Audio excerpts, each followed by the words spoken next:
క్లాంబరధరం విష్ణుం శశివర్ణం చతుర్భుజం ప్రసన్నవదనం ధ్యాయేత్ సర్వవిఘ్నోపశాంతయేత్. సదాశివసమారంభాం శంకరాచార్యమధ్యమాం అస్మదాచార్యపర్యంతాం వందే గురుపరంపరాం. చిత్రం వటతరోర్మూలే వృద్ధా శిష్యా గురుర్యువా గురోస్తు మౌనం వ్యాఖ్యానం శిష్యాస్తు ఛిన్న సంశయాః. వాగర్ధావివ సంపృక్తౌ వాగర్ధ ప్రతిపత్తయే జగతః పితరౌ వందే పార్వతీ పరమేశ్వరౌ. హరి ఓం. మౌనవ్యాఖ్యా ప్రకటిత పరబ్రహ్మతత్వం యువానం వర్షిష్ఠాంతే వసదృషిగణైః ఆవృతం బ్రహ్మనిష్టైః ఆచార్యేంద్రం కరకలిత చిన్ముద్ర ఆనందరూపం స్వాత్మారామం ముదితవదనం దక్షిణామూర్తిమీడే వటబిటపి సమీపే భూమిభాగే నిషణ్ణం సకలమునిజనానాం జ్ఞానదాతారమారాత్. త్రిభువనగురుమీశం దక్షిణామూర్తిదేవం జననమరణదుఃఖచ్ఛేద దక్షం నమామి. చిత్రం వటతరోర్మూలే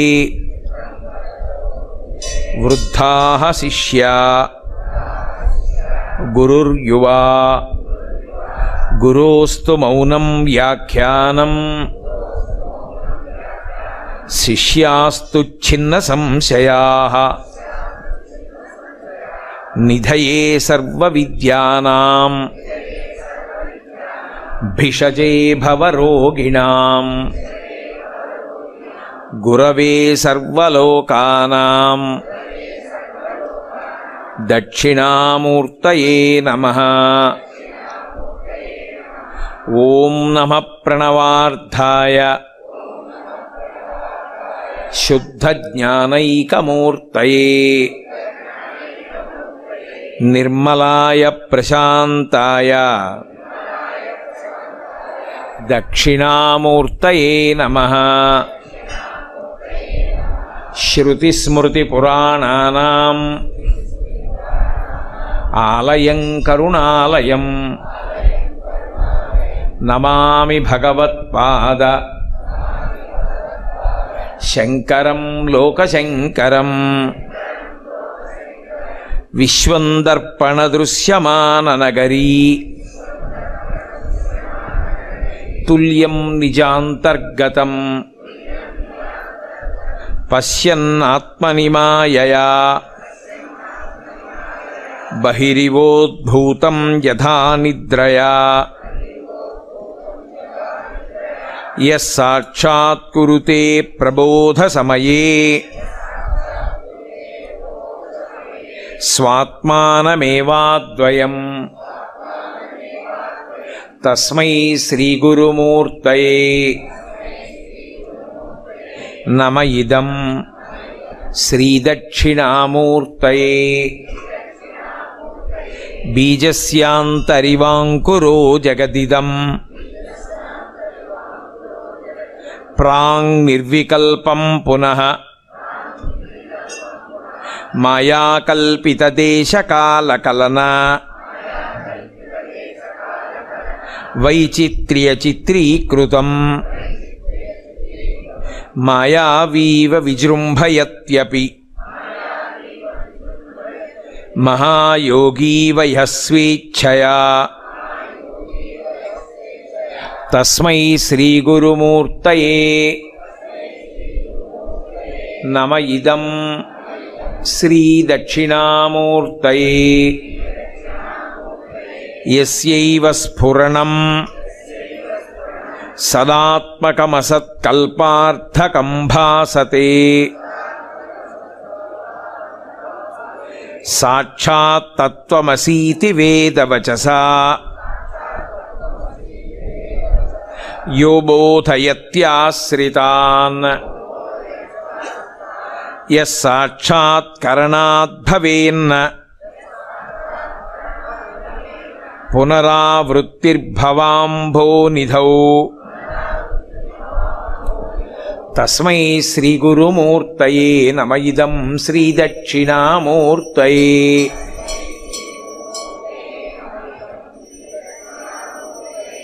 నానాఛిద్రఘటోదరస్థిత మహాదీపప్రభాభాస్వరం జ్ఞానం యస్య తు చక్షురాది కరణద్వారా బహిస్పందతే జానామీతి తమేవ భాంత అనుభాత్యేతత్ సమస్తం జగత్. తస్మై శ్రీగురుమూర్తయే నమ ఇదం శ్రీదక్షిణామూర్తయే.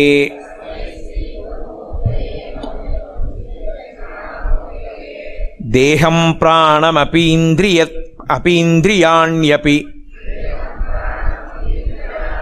చలాం బుద్ధిం చ శూన్యం విదుః స్త్రీబాలాంధజడోపమా త్వహమితి భ్రాంతా భృశం వాదినః మాయాశక్తి విలాసకల్పిత మహావ్యామోహ సంహారిణే. తస్మై శ్రీగురుమూర్తయే నమ ఇదం శ్రీదక్షిణామూర్తయే. రాహుగ్రస్తదివాకరేందు సదృశో మాయాసమాచ్ఛాదనాత్ సన్మాత్ర కరణోపసంహరణతో యో భూత్ సుషుప్తు పుమాన్ ప్రాగస్వాప్సమితి ప్రబోధ సమయే యః ప్రత్యభిజ్ఞాయతే. తస్మై శ్రీగురుమూర్తయే నమ ఇదం శ్రీదక్షిణామూర్తయే.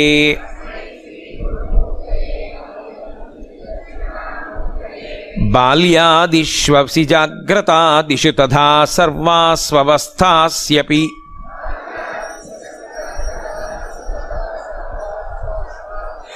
వ్యావృత్తాస్వనువర్తమాన మహమిత్యంతఃస్ఫురంతం సదా స్వాత్మానం ప్రకటీకరోతి భజతాం యో భద్రయా ముద్రయా. తస్మై శ్రీగురుమూర్తయే నమ ఇదం శ్రీదక్షిణామూర్తయే.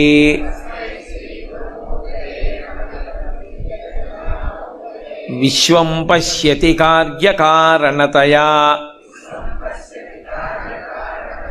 స్వస్మామి సంబంధతః శిష్యాచార్యతయా తథైవ పితృపుత్రాద్యాత్మనా భేదతః స్వప్నే జాగ్రతి వా యయేష పురుషో మాయా పరిభ్రామితః. తస్మై శ్రీగురుమూర్తయే నమ ఇదం శ్రీదక్షిణామూర్తయే.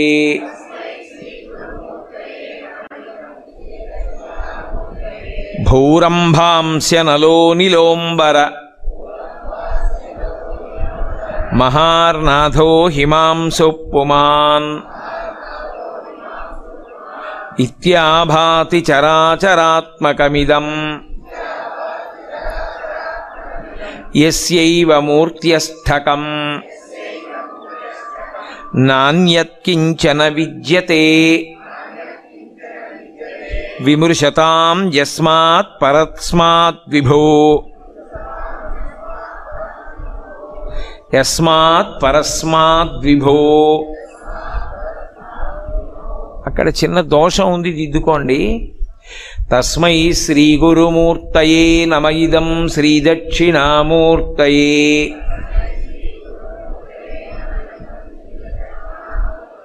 సర్వాత్మత్వమితి స్ఫుటీకృతమిదం యస్మాదముష్మిన్ స్తవే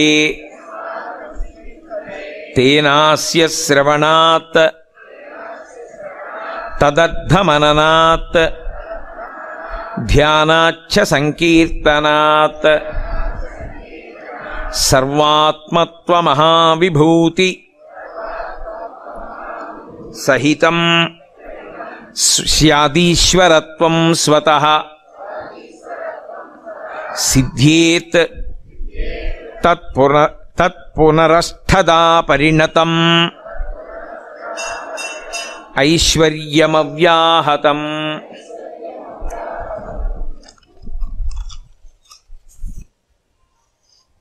శ్రీదక్షిణామూర్తి. శ్రీదక్షిణామూర్తి అనేటటువంటి నామానికి ఉన్న వ్యాఖ్యానంలో ఒక నామం గురించి నిన్న మీతో నేను మనవి చేసి ఉన్నాను. దక్షిణాభిముఖామూర్తి యస్య సహా దక్షిణామూర్తి అని వేరొక నిర్వచనం. దక్షిణాభిముఖంగా కూర్చుంటాడు కాబట్టి ఆయనకి దక్షిణామూర్తి అని ఒక పేరు. దక్షిణాభిముఖంగా ఆయన ఎందుకు కూర్చుంటాడు అన్నది నేను మీతో చెప్పి ఉన్నాను. ఆయన మృత్యుంజయుడు. లోకాలన్నీ కూడా మృత్యువు చేతికి వశమైపోతాయి, కానీ ఆయన ఒక్కడే మృత్యువునకు వశమయ్యేటటువంటి లక్షణం ఉన్నవాడు కాడు. మృత్యువునకు వశము కానివాడెవరో ఆయనే పరబ్రహ్మస్వరూపుడు.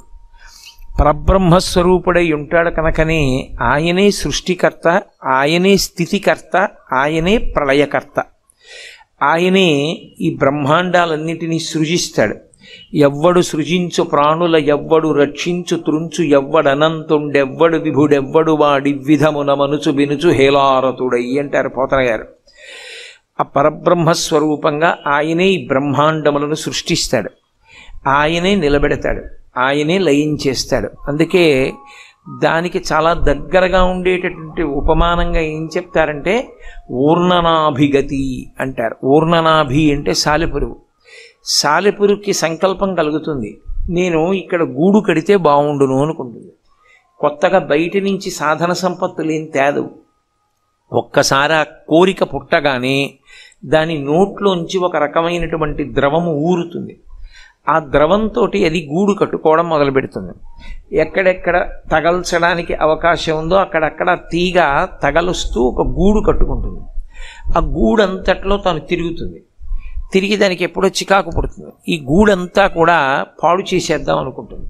అనుకుని ఆ గూడు పాడు చేసి వెళ్ళిపోతుంది. ఆ గోడ మీదకి వెళ్ళి ఆధార తంతువులు ఉంటాయి, వాటిని తెంపేస్తుంది. తెంపేస్తే ఆ గూడు కిందకి జారిపోతుంది. జారిపోయిన తర్వాత తాను యథేచ్ఛగా వెళ్ళిపోతుంది. ఊర్ణనాభిగతి ఈ విశ్వ సృష్టి స్థితి యవనియందు లయంబగుచుండు అంటారు పోతన గారు.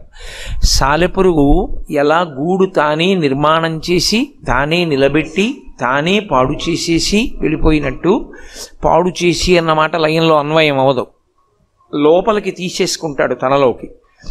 ఈ మూడు చెయ్యగలిగిన వాడెవరో ఆయనే పరబ్రహ్మముగా ఉంటాడు. పరమేశ్వరుడే పరబ్రహ్మస్వరూపుడు. అందుకే మీరు దక్షిణామూర్తి స్వరూపం చూస్తే ప్రశాంతంగా ఉన్నవాడు తప్ప సృష్టి యందు అయోమయం లేనటువంటి స్థితిలో రచన చెయ్యలేడు. మీరు ఎప్పుడైనా చూడండి, ఒక పని ప్రారంభం చేసే ముందు ఈ పని ఎలా చేస్తే బాగుంటుంది అని ప్రణాళిక నిర్మాణం చేస్తున్నారనుకోండి, అప్పుడు మీరు ఉద్వేగంతో కానీ కోపంతో కానీ విపరీతమైన హర్షంతో కానీ ఉన్నారనుకోండి, ఖచ్చితంగా పని ఎలా జరగాలి అన్నది మీరు ప్రణాళిక రచన చేసేటప్పుడు తప్పులు చేస్తారు. భవిష్యత్తుని ఊహించి ఇప్పుడిప్పుడు ఈ సాధన సంపత్తులు దీనికి ఉంటే తప్ప ఈ కార్యక్రమం జయప్రదం కాదు అని దానికి కావలసినటువంటి సంభారములను సమకూర్చుకుని ప్రణాళికా నిర్మాణం చెయ్యడంలో వైక్లభ్యం వస్తుంది. అదే ప్రశాంతమైన మనస్సుతో ఉన్నాడనుకోండి, ఆయన చేసినటువంటి పని యందు అయోమయావస్థ ఉండదు. సృష్టి యందు అయోమయం కానీ ఏర్పడిందనుకోండి, చాలా ప్రమాదం. అది అంతకన్నా భయంకరమైనటువంటి విషయం లోకంలో ఇంకొకటి ఉండదు. నేను సృష్టి చేసేటప్పుడు అయోమయం ఉండకూడదు. అందులో సృష్టిని వికసనము అంటారు. వికసనము అంటే విచ్చుకోవడం. అది బహుక్రమ పద్ధతిలో ఉండాలి. నేను మీకు తేలిగ్గా అర్థం అవ్వాలి అంటే ఒక్క మాట చెప్తే మీరు పట్టుకుంటారు. ఒక కుక్క కడుపున కుక్కే పుట్టాలి, ఒక పిల్లి కడుపున పిల్లే పుట్టాలి, ఒక ఆవు కడుపున ఆవే పుట్టాలి, మనుష్యుని కడుపున మనుష్యుడే పుట్టాలి తప్ప సృష్టిలో ఎవరి కడుపున ఎవరు పుడతారో తెలీదు అన్నాం అనుకోండి, అయోమయం వస్తుంది. ఏది తినాలో అదే తినాలి. శాకాహారి అంటే మీరు తీసుకొచ్చి ఎంత పక్వం చేసి పెట్టిన మాంసమైనా అది ముట్టుకోదు. అది పుట్టుకతో ఆ స్వభావం వస్తుంది. ఏనుక్కి ఎవరు నేర్పరు నువ్వు మాంసాహారం తినద్దని, కానీ ఏనుగు ముట్టుకోదు మాంసాహారం, అంతే అలాగే ఉంటుంది. ఆవుకి ఎవరు నేర్పరు నువ్వు గడ్డి తినని, అది గడ్డి తింటుంది. దేనికి ఏది ఎలా చెయ్యాలో అలా దానికి కావలసినటువంటి సంభారాన్ని సమకూర్చాలి. అది అలా సమకూర్చడంలో ఎక్కడైనా పొరపాటు వచ్చిందనుకోండి, ప్రమాదం వస్తుంది. మీకు నేను ఒక ఉదాహరణ చెప్పాలి అంటే, పిల్లి ఎలకని పట్టుకోవడంలో చాలా నేర్పరితనంతో ఉంటుంది. ఆ ఎలకని పట్టుకునేటప్పుడు చిన్న చప్పుడైతే ఎలక పారిపోతుంది. అందుకే పిల్లి కాళ్లలో మాంసపు ముద్దలు ఉంటాయి, అది నడిస్తే చప్పుడు అవదు. ఎలకెకి కూడా తెలియదు పిల్లి వస్తోందని. ఒక బాతు నీటి మీద వెడుతూ ఉంటుంది. నీటి మీద వెళ్ళేటటువంటి బాతు పాదాలకి వేళ్ల మధ్యలో నాకు ఉన్నట్టుగా ఖాళీ ఉందనుకోండి, నీళ్లు ఆ వేళ్ల మధ్యలోంచి పైకొచ్చి బాతు నీటిలో మునిగిపోతుంది. అందుకే బాతు వేళ్ల మధ్యలో పల్చటి చర్మం ఉంటుంది కాబట్టి అది పడవకి తెడ్డేసినట్టుగా ఆ పాదాలని ఆధారం చేసుకుని నీటి మీద నడిచి వెళ్ళిపోతుంది. ఏది ఎలా తినాలో దానికి అనుగుణంగా ఉండాలి. బాతు పురుగుల్ని నీటిలో పట్టే విధానం గమ్మత్తుగా ఉంటుంది. నీటినంతటినీ తన చంపుటములలోకి తీసుకుని మూసేస్తే పురుగులు ఉండిపోతాయి. ఆ పై చంపుటానికి ఈ ముందుకి 2 కన్నాలు ఉంటాయి. అది మూసినప్పుడు ఆ కన్నాల్లోంచి నీళ్లు బయటికి వెళ్ళిపోతాయి. ఒక్క పురుగులు మిగిలిపోతాయి, లోపలికి తోసేసుకుంటుంది, ఆ పురుగుల్ని తినేస్తుంది. దేనికి ఏది అవసరమో దాన్ని అలా నిర్మించాలి తప్ప బాతు కాళ్లవేళ్ల మధ్యలో చర్మం పెట్టడం నేను మరిచిపోయానన్నాడు అనుకోండి పరమేశ్వరుడు, చాలా అసహ్యంగా ఉంటుంది. 6:30కి ఉపన్యాసానికి డేటు పుచ్చుకోవడం తేలిక, కానీ వచ్చినటువంటి వక్త ఉపన్యాసానికి అనుగుణంగా ముందే ఒళ్ళు దగ్గర పెట్టుకుని లౌడ్ స్పీకర్ రెడీ చేసుకోవడం చాలా అవసరం. తప్ప వచ్చినవాడు కాళ్ళు చోప కూర్చునేలా ఉంటే ఆ మైక్ ఏర్పాటు చేసిన వాడిని మళ్ళీ పిలవకూడదు. కాబట్టి సృష్టి యందు అయోమయం ఉండకూడదు. ఏదైనా ఒక పని చేసే ముందే దాని గురించినటువంటి వ్యవస్థని ఆలోచన చేసుకుని జాగ్రత్త పడాలి. అలా జాగ్రత్త పడకపోతే అయోమయం వస్తుంది. మనం చేస్తామేమో ఇలాంటి తప్పులు, పరమేశ్వరుడి సృష్టి యందు ఈ దోషం ఉండదు. అది చాలా క్రమంగా ఉంటుంది. ఎలా విచ్చుకోవాలో అలా విచ్చుకుంటుంది. అందుకే మీరు చూడండి, సనాతన ధర్మంలో దేవతలందరూ కూడా తామర పువ్వులో కూర్చుంటారు. తామర పువ్వులో కూర్చోడానికి కారణం ఒకటే, పువ్వులో కూర్చుంటే పువ్వు నలిగిపోదండి. పువ్వులో కూర్చోవడం ఏమిటి అసలు, దానికి అర్థం ఉందా ఏమైనా? సరస్వతీదేవి తామర పువ్వులో కూర్చుంటుంది. శ్రీ మహావిష్ణువు ఒక్కొక్క చోట గురువాయూరులో ప్రత్యేకంగా తామర పువ్వులో కూర్చుని ఉంటాడు కృష్ణ భగవానుడు. అదొక మహత్తరమైన దర్శనం అక్కడ. అలాగే లక్ష్మీదేవి తామర పువ్వులో కూర్చుంటుంది. ఒక్కొక్కచో పరమశివుడు తామర పువ్వులో కూర్చుంటాడు. అసలు ఈ సృష్టి చేసే బ్రహ్మగారు తామర పువ్వులోనే పుడతాడు, నాభి కమలంలోంచి పుడతాడు. ఎందుకు ఈ తామర పువ్వు? శ్రీ మహావిష్ణువు చేతిలో తామర పువ్వు ఉంటుంది. అరి నళిన గదా శంఖ పాణిర్ముకుంద. నళినము అంటే తామర పువ్వు పట్టుకుంటుంది. పరదేవత ఆవిడ కూడా చేతిలో ఎప్పుడూ కూడా ఒక తామర పువ్వుని పట్టుకుంటుంది. అందుకే లలితా సహస్రనామ స్తోత్రం చేసేటప్పుడు ప్రార్థనా శ్లోకంలో సింధూరారుణ విగ్రహాం త్రినయనాం మాణిక్య మౌళి స్ఫురత్ తారానాయక శేఖరాం స్మితముఖీం ఆపీనవక్షోరుహాం పాణిభ్యాం అళిపూర్ణరత్న చషకం రక్తోత్పలం బిభ్రతీం, రక్తోత్పలం ఎర్రటి కలువ పట్టుకుంటుంది. అందరికీ కలువ పువ్వుతోటి సంబంధం. ఎందుకు ఇది అంటే క్రమ వికసనానికి గుర్తు. అది బురదలో పుడుతుంది, కానీ సూర్యకిరణములు పడుతుంటే ఆ మొగ్గ విచ్చుకునేటటువంటి ప్రక్రియ అద్భుతంగా ఉంటుంది. అసలు ఆ తామర పువ్వు యొక్క వికసనము సృష్టి అని మాట్లాడితే అదొక్కటే కొన్ని రోజుల ప్రసంగం. అన్ని తామర పువ్వులు ఒకలా విచ్చుకోకూడదు. ఒక్కొక్కటి నీటి బిందువుని లోపల ఉంచుకోవాలి, ఒక్కొక్కటి ఉంచుకోకూడదు. నల్లకలువ ఉందనుకోండి, నల్లకలువ లోపల చిన్న చిన్న నీటి బిందువులు ఉండి తీరాలి. అందుకే శంకరాచార్యులు వారు అమ్మవారి కంటిని పోలిస్తే ఎప్పుడైనా నల్లకలువతో పోలుస్తారు. దృశాద్రఘీయస్య దరదళిత నీలోత్పల రుచాదవీయాంసం దీనం అంటారు. దరదళిత నీలోత్పల రుచా, అందులో నీటి తడి లేదనుకోండి, ఇక కంటితో పోల్చడానికి వీల్లేదు. ఎందుచేత అంటే కంటిలో తడి ఆరిపోయింది అంటే ప్రమాదం, అది శుభప్రదం కాదు. కంటి యందు చమాయింపు ఉండాలి. ఇప్పుడు కంటి యందు చమాయింపు ఉంది అంటే శోభనకరమైనటువంటి స్వరూపంతో ఉన్నారు అని గుర్తు. కాబట్టి ఆ తడి, ఆ ఆర్ద్రత ఉన్నది అని గుర్తు ఏమిటంటే దరదళిత నీలోత్పల రుచా. అన్ని పువ్వులకి అలా లోపల నీటి బిందు ఉండదు, ఒక్క నల్ల కలువకి మాత్రమే ఆ నీటి బిందువులు లోపల ఉంటాయి. చల్లతనం నల్లతనం రెండూ కలిసి ఉంటాయి.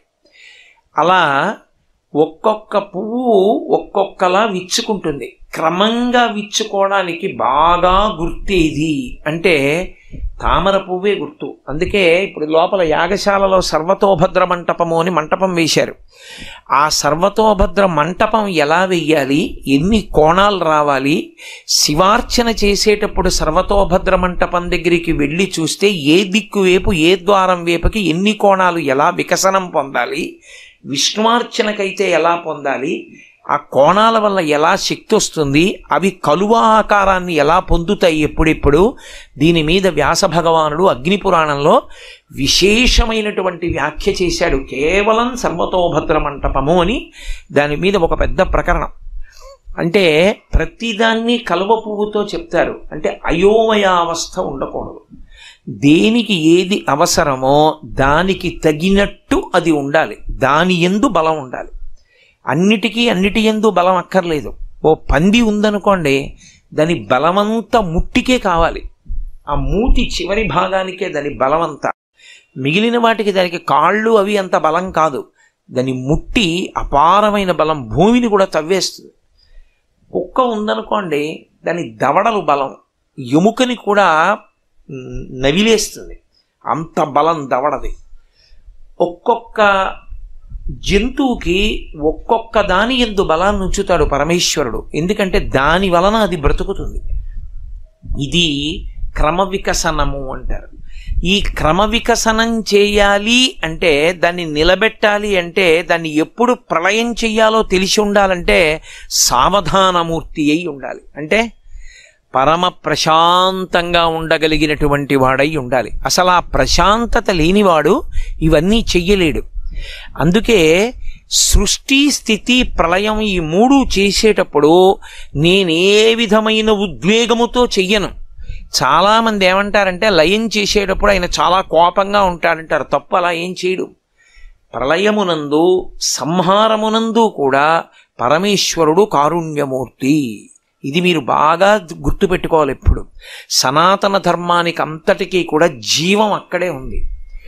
ఈశ్వరుడు సృష్టికర్తగా, ఈశ్వరుడు స్థితికర్తగా, ఈశ్వరుడు ప్రళయకర్తగా, మూడిటిగా కూడా ఆయన బహుకారుణ్యమూర్తి. ఆయన సృష్టి చేసేటప్పుడు పరమ కారుణ్యంతో చేస్తాడు. ఎందుకు చేస్తాడు అంటే ఒక్కటే కారణం. ఒకడు శరీరం విడిచిపెట్టి ఇంకో శరీరంలోకి వెడితే కదూ సృష్టి. ఇంకొక శరీరాన్ని ఎందుకు ఇస్తాడంటే, ఒక శరీరం ఇచ్చాను, పాడు చేసేసుకున్నాడు, దాంతో ఏం చేసుకోలేదు, కనీసం ఇంకో శరీరం ఇస్తాను, చేసుకున్న పాపపుణ్యాలు పోగొట్టుకుంటాడని ఇంకో శరీరం ఇస్తాడు. ఇంకొక శరీరం ఇవ్వడంలో అనుగ్రహం, ఇచ్చిన శరీరాన్ని నిలబెట్టడంలో అనుగ్రహం. అందుకే మీరు చూడండి, పరమేశ్వరుని యొక్క దయాస్వరూపం ఎక్కడుంటుందంటే, గత జన్మలలో చేసుకున్న పాపాన్ని దృష్టిలో పెట్టుకుని శరీరావయవములలో దేనికైనా ఒక దానికి వైక్లభ్యమిస్తే తద్బలాన్ని ఇంకొక దాని యందు నిక్షేపించేస్తాడు, తట్టుకోవడానికి అవకాశం ఇస్తాడు. అందుకే అంధుడు కూడా జ్ఞానేంద్రియ శక్తి మిగిలిన వాటిల్లో ఎక్కువగా ఉండి జీవించగలుగుతాడు. పరమేశ్వరుని యందు ఆ కారుణ్యం ఉంటుంది. లయమునందు కూడా కారుణ్యమే. జ్ఞానంతో ఆయన్ని పొందేవాళ్ళు పొందుతారు సాధన చేసి. పొందలేకపోయినవాడు ఎన్నాళ్ళు ఇలా పడుంటాడు, ఎన్నాళ్ళు తిరుగుతాడు, ఎన్నాళ్ళు ఇలా జన్మలెత్తుతాడు? కొంతకాలం మొత్తం సృష్టికి విశ్రాంతినిస్తాడు. అప్పుడు ప్రళయం అంటే తనలోకి తీసేసుకుంటాడు. తీసుకుని మొత్తం సృష్టి అంతా ఆగిపోతుంది, ఏముండదు. అంటే మొత్తం జీవకోటికంతటికీ విశ్రాంతి కల్పిస్తాడు. అందుకే రాత్రి కాలమునందు విశ్రాంతినిస్తాడు. రాత్రి అందరికీ నిద్ర పడుతుంది. అందుకే స్వల్పకాలిక లయం అంటారు. దీర్ఘకాలిక లయము అంటే ప్రళయం. అందులో మొత్తం జీవకోటికి విశ్రాంతినిస్తాడు. తన యందే ఉంటారు, ఉండి విశ్రాంతి తీసుకుంటారు. ఈ మూడు చేసేటప్పుడు తాను శాంతమూర్తిగా ఉండి చేస్తాడు తప్ప ఈ మూడు చేసేటప్పుడు ఆయనలో ఉద్వేగం ఉండదు. ఉద్వేగం ఉంటే ఆయన అసలు చెయ్యలేడు. ఆ ఉద్వేగంతో చేసే పని అయోమయంతో ఉంటుంది. ఏం చేస్తున్నాడో తెలియదు. కంగారుగా చేసేటటువంటి వాడు ఓ క్రమంలో చెయ్యడు. మీరు ఇంకొకటి గమనించండి, కంగారుగా చేసిన వాడు చిట్ట చివర ఎక్కడ పెట్టానంటాడు. ఏదో ప్రధానమైన వస్తువు ఎక్కడ పెట్టాను ఇందాక అంటాడు. అది వాడి దగ్గరే ఉండదు, వదిలేస్తాడు. పరమేశ్వరుడికి ఆ ఉద్వేగం ఉండదు, ప్రశాంతమూర్తి. ఇది చెప్పడానికే ఆయన ఎంత ప్రశాంతమూర్తియో చెప్పడమే దక్షిణామూర్తి యొక్క తత్వం. అందుకే మీరు జాగ్రత్తగా గమనించండి, దక్షిణామూర్తి స్వరూపాన్ని మీరు గమనిస్తే కుడి చేతి వైపు 2 చేతులు ఉంటాయి. దక్షిణామూర్తిలో కూడా మళ్ళీ భిన్న భిన్న స్వరూపాలు ఉన్నాయి. ప్రధానంగా చెప్పబడే స్వరూపం ఎలా ఉంటుందో నేను చెప్తున్నాను మీతో. కుడివైపు 2 చేతులు, ఎడమవైపు 2 చేతులు, 4 చేతులు 2 కాళ్లతో ఉంటాడు, ఒకటే తల. 4 చేతులలో కుడి చేతి వైపు ఉన్నటువంటి 2 చేతులలో పై చేతిలో ఢమరుక ఉంటుంది. ఒక్కొక్కచో ఆ ఢమరుకాన్ని సర్పం చుడుతుంది. సర్పంతో చుట్టబడిన ఢమరుకాన్ని పట్టుకుంటాడు. ఆ సర్పం చుట్టుకుని వాలదు, ఇలా లేచి ఉంటుంది పైకి. పడగ ఇలా పైకెత్తి ఇలా నిటారుగా నిలబడుతుంది. తోక మీద నిలబడిన పాము ఉంటుందే, అలా ఢమరుకాన్ని చుట్టి నిలబడుతుంది ఇలా పాము. అది కుడి చేతిలో పైన ఉంటుంది. కింద చేతిలో ఇలా చిన్ముద్ర పట్టుకుంటాడు. ఎడం చేతిలో కింది చేతిలో పుస్తకాలు పట్టుకుంటాడు. పై చేతిలో అగ్నిహోత్రం పట్టుకుంటాడు. ముఖం స్వాత్మారామం ముదితవదనం, చిరునవ్వు నవ్వుతూ ఉంటుంది. అసలు ఆ మూర్తి ముఖంలో చిరునవ్వు భావన ఉండాలి.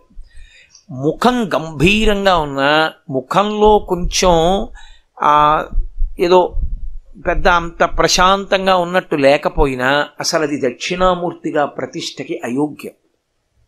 అందుకే దక్షిణామూర్తి విగ్రహాన్ని ఎవరు పడితే వాళ్ళు చెక్కలేరు. ఒక దక్షిణామూర్తి విగ్రహాన్ని చెక్కడం అంటే అంత జాగ్రత్తగా చెక్కుతారు పరమేశ్వరారాధనం చేసి. ఎందుకంటే మూర్తిలో నవ్వు రావాలి. దాన్ని మీరు చూడగానే పసిపిల్లలు కూడా నించోగలగాలి వెళ్ళి. అంత ముదిత వదనం, అంత ప్రశాంతంగా ఉండాలి. అంత ప్రశాంతంగా ఉంటే తప్ప అది మీకు ప్రయోజనాన్ని ఇవ్వదు, ప్రశాంతతనివ్వదు. ఇప్పుడు మనకు వచ్చినటువంటి మూర్తిని మీరు చూడండి, ఎంత ప్రశాంతంగా చిన్న నవ్వు నవ్వుతున్నట్టు ఉంటాడు. ఆ నవ్వు భావ ప్రకటనం. అది శిల్పి యొక్క ఉపాసన చేత వస్తుంది మూర్తిలోకి. అలా 4 చేతులతో ఉంటాడు. ఉన్నప్పుడు ఆయనయే సృష్టికర్త. ఈ సృష్టినంతటినీ చేశాడు. సృష్టి ప్రారంభం ఎక్కడి నుంచి వస్తుంది అంటే ధ్వని నుండి వస్తుంది.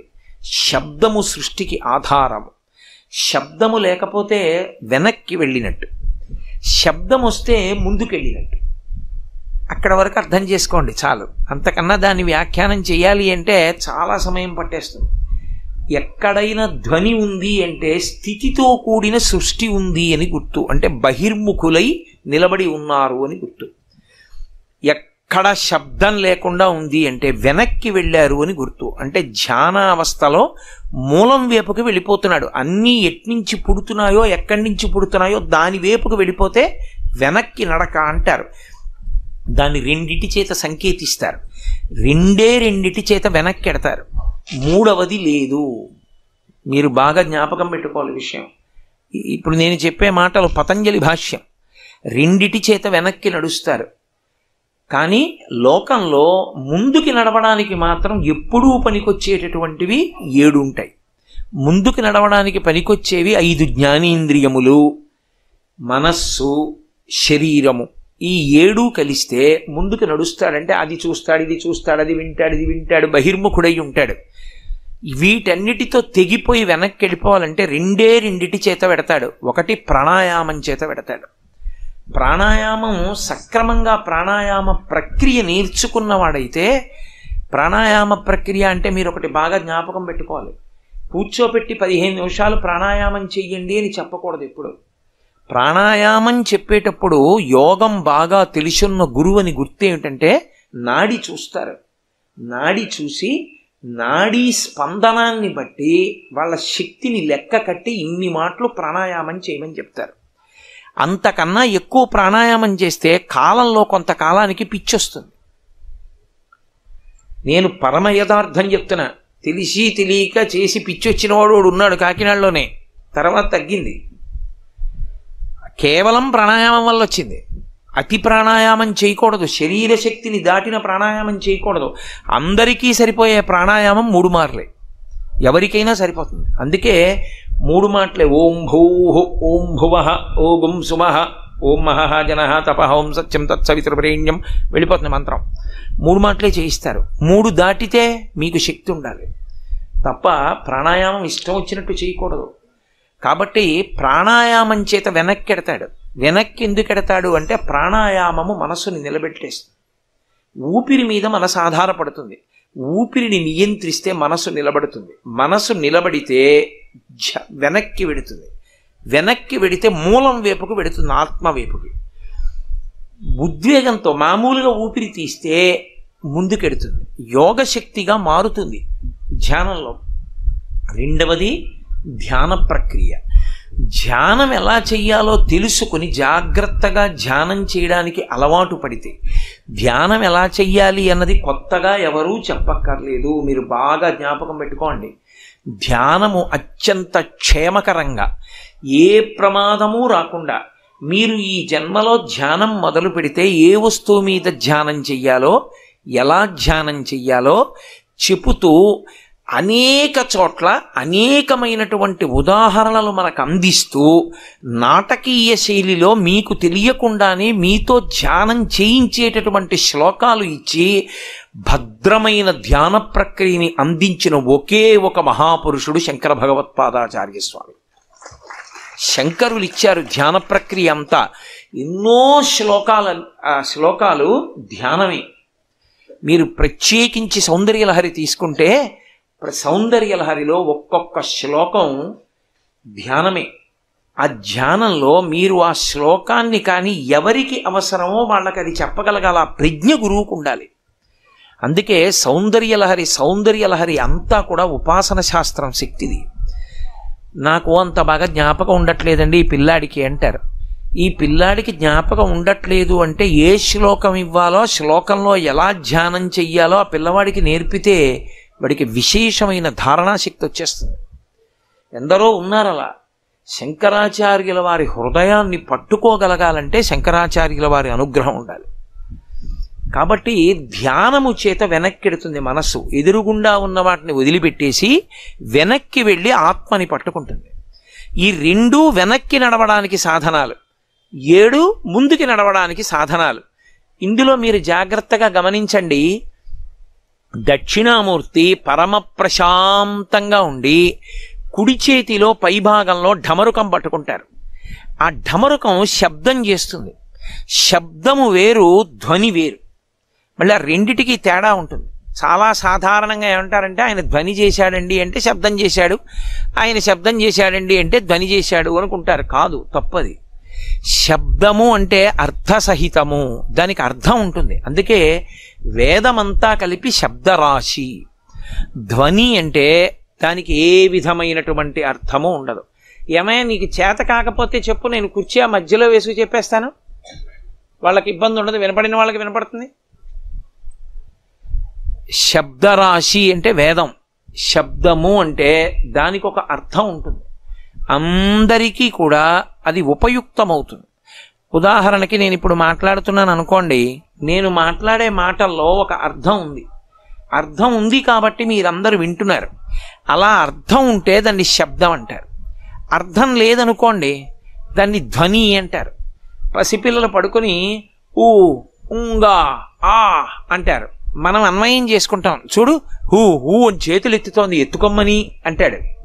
అసలు అలా అందుకు అందో లేదో ఎవరికీ తెలియదు, వీడు అనుకుంటున్నాడు అంతే సంతోషం కొద్దీ. తాతగారు అలా పెడుతుంటే ఆ మనవాడు చూసి ఆ ఆ ఆ అన్నాడు. చూడవే నన్ను ఎత్తుకోమని ఎలా అల్లరి చేస్తున్నాడో, మడిబట్టతో ఉన్నాను రా ఇప్పుడు కాదు అంటాడు. ఈయనన్నది వాడికి అర్థమైందా, వాడన్నది ఈయన అర్థం చేసుకున్నాను అనుకున్నది నిజమో కాదో ఎవడికి తెలుసు, అది తెలియదు. అది ధ్వని అంటారు. అంటే అర్థం లేకపోతే ధ్వని కాకుండా అది అర్థ ప్రతిపాదకమైతే శబ్దం. అందుకే లోకంలో భయాన్ని ఉద్వేగాన్ని కల్పించేటటువంటి ధ్వనిని ఉత్పన్నం చెయ్యరు భారతీయ ధర్మంలో. అందుకే ఏ వాద్య పరికరం పడితే ఆ వాద్య పరికరాన్ని మ్రోగించకూడదు ఈశ్వర సమక్షంలో. కొన్ని చర్మ సంబంధమైనవి, తీగ సంబంధమైనవి, వాయు సంబంధమైనవి అవే మోగిస్తారు. వేణువు, మృదంగము, లేకపోతే వీణ, ఇటువంటివే మోగిస్తారు తప్ప పిడుగులు పడ్డం, మెరుపులు మెరియడం, ఇలాంటి ధ్వనులు వచ్చేటటువంటి వాద్య పరికరాలు భారతీయ సంగీత శాస్త్రమునకు సంబంధించినవి కావవి. అవి పాశ్చాత్య దేశాలకు సంబంధించినవి. వాళ్ళు భయోద్వేగాన్ని కల్పించేటటువంటి పరికరాలు వాడతారు. మన దౌర్భాగ్యం ఏంటంటే ఇవాళ మనము వాడుతున్నాం కాబట్టి అవి మనం వాడేవి కావసలు యథార్థానికి. కాబట్టి సృష్టి అంతా కూడా శబ్దంలోంచే ఉత్పన్నం అవుతుంది. ఇప్పటికీ బిగ్ బ్యాంగ్ థియరీ అంటారు కదండి, మొదటి విస్ఫోటనంలోంచే సృష్టి ప్రారంభమైంది అని. కాబట్టి ఆ ఢమరుకం శబ్దం సృష్టికి ప్రతీక. సృష్టి అంటే ఏదో బోళ్ళంతమంది పుట్టేయడం కాదు. ఈ పుట్టిన వాళ్ళందరికీ కూడా మళ్ళీ ఒక ప్రత్యేకమైనటువంటి పద్ధతి ఉండాలి, వాళ్ళు తరించడానికో మార్గం ఉండాలి. ఆ మార్గం ఉండాలంటే పరమశివుడు మోగించినటువంటి ఢమరుకలోంచి మాహేశ్వర సూత్రములు వచ్చాయి, అందులోంచే వ్యాకరణం వచ్చింది, అందులోంచి సృష్టి వచ్చింది. వ్యాకరణమును ఆధారం చేసుకుని సమస్తమైన వాంగ్మయం వచ్చింది. వాంగ్మయము తరించడానికి కారణమైంది.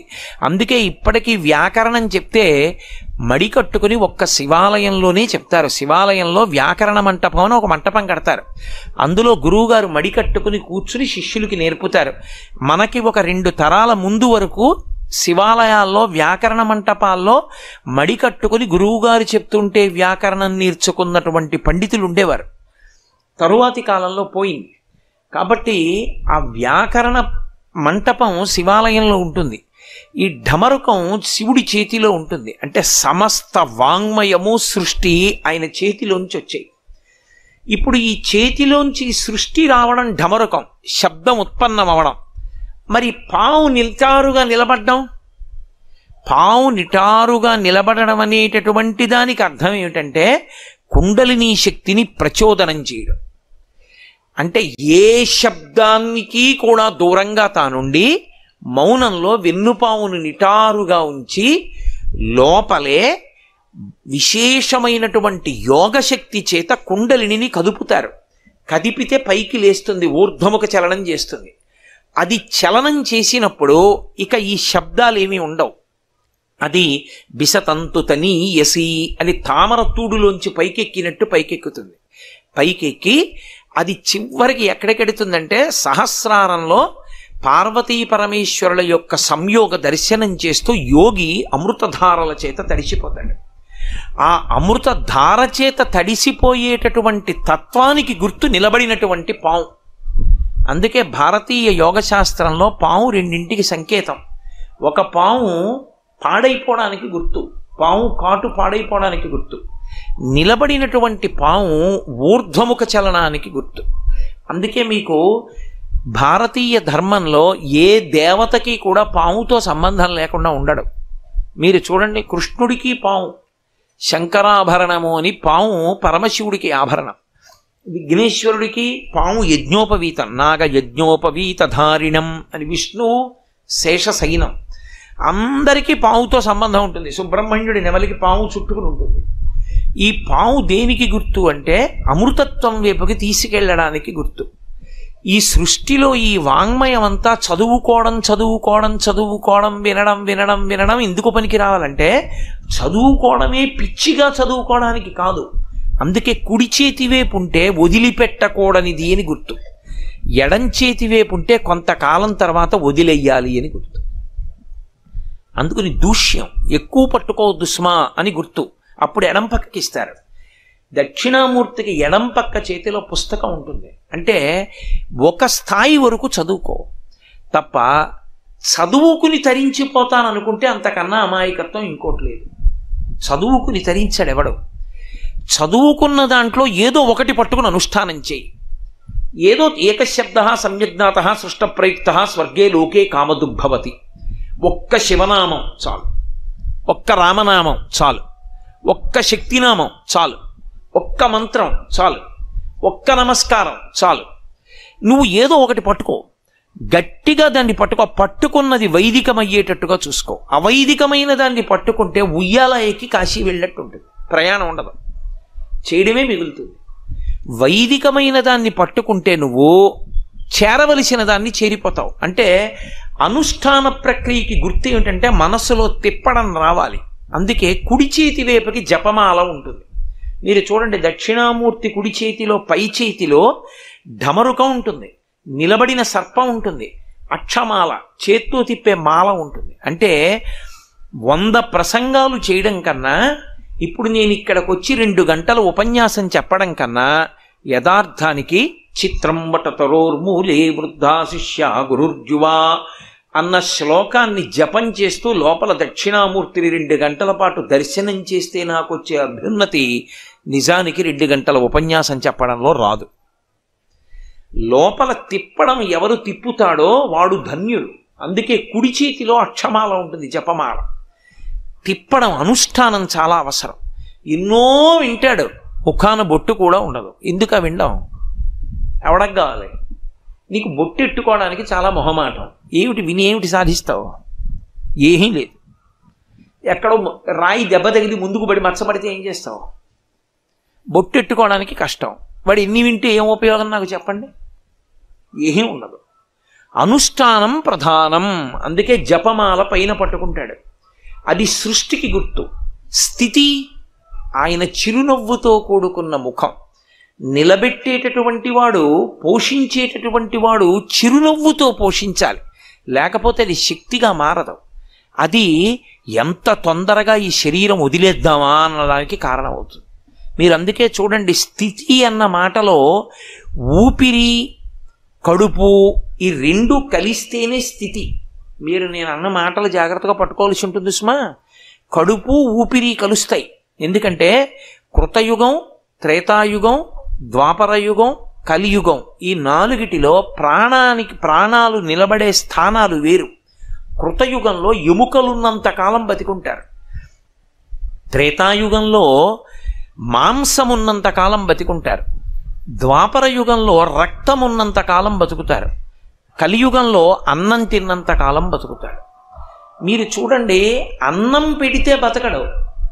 అన్నం పెట్టేటప్పుడు చచ్చిపోతున్నాను దిక్కుమాలని అడివి, ఉంటే ఎంత ఊడిపోతే ఎంత, 5 పైసలు ప్రయోజనం లేదు, నీకు చేయడానికి నీకు పెట్టడానికి చస్తున్నాం అంటూ అన్నం పెట్టారనుకోండి, 2 రోజుల తర్వాత ఈ దిక్కుమాలిన బతుకు బతికే కన్నా ఈ ఊపిరి ఎందుకు ఆగిపోవట్లేదో, చావు మంచిది చిచి ఇలా అన్నం తినే కన్నానని అతను తన ఊపిరి ఆపుకోవడానికి ప్రయత్నిస్తాడు.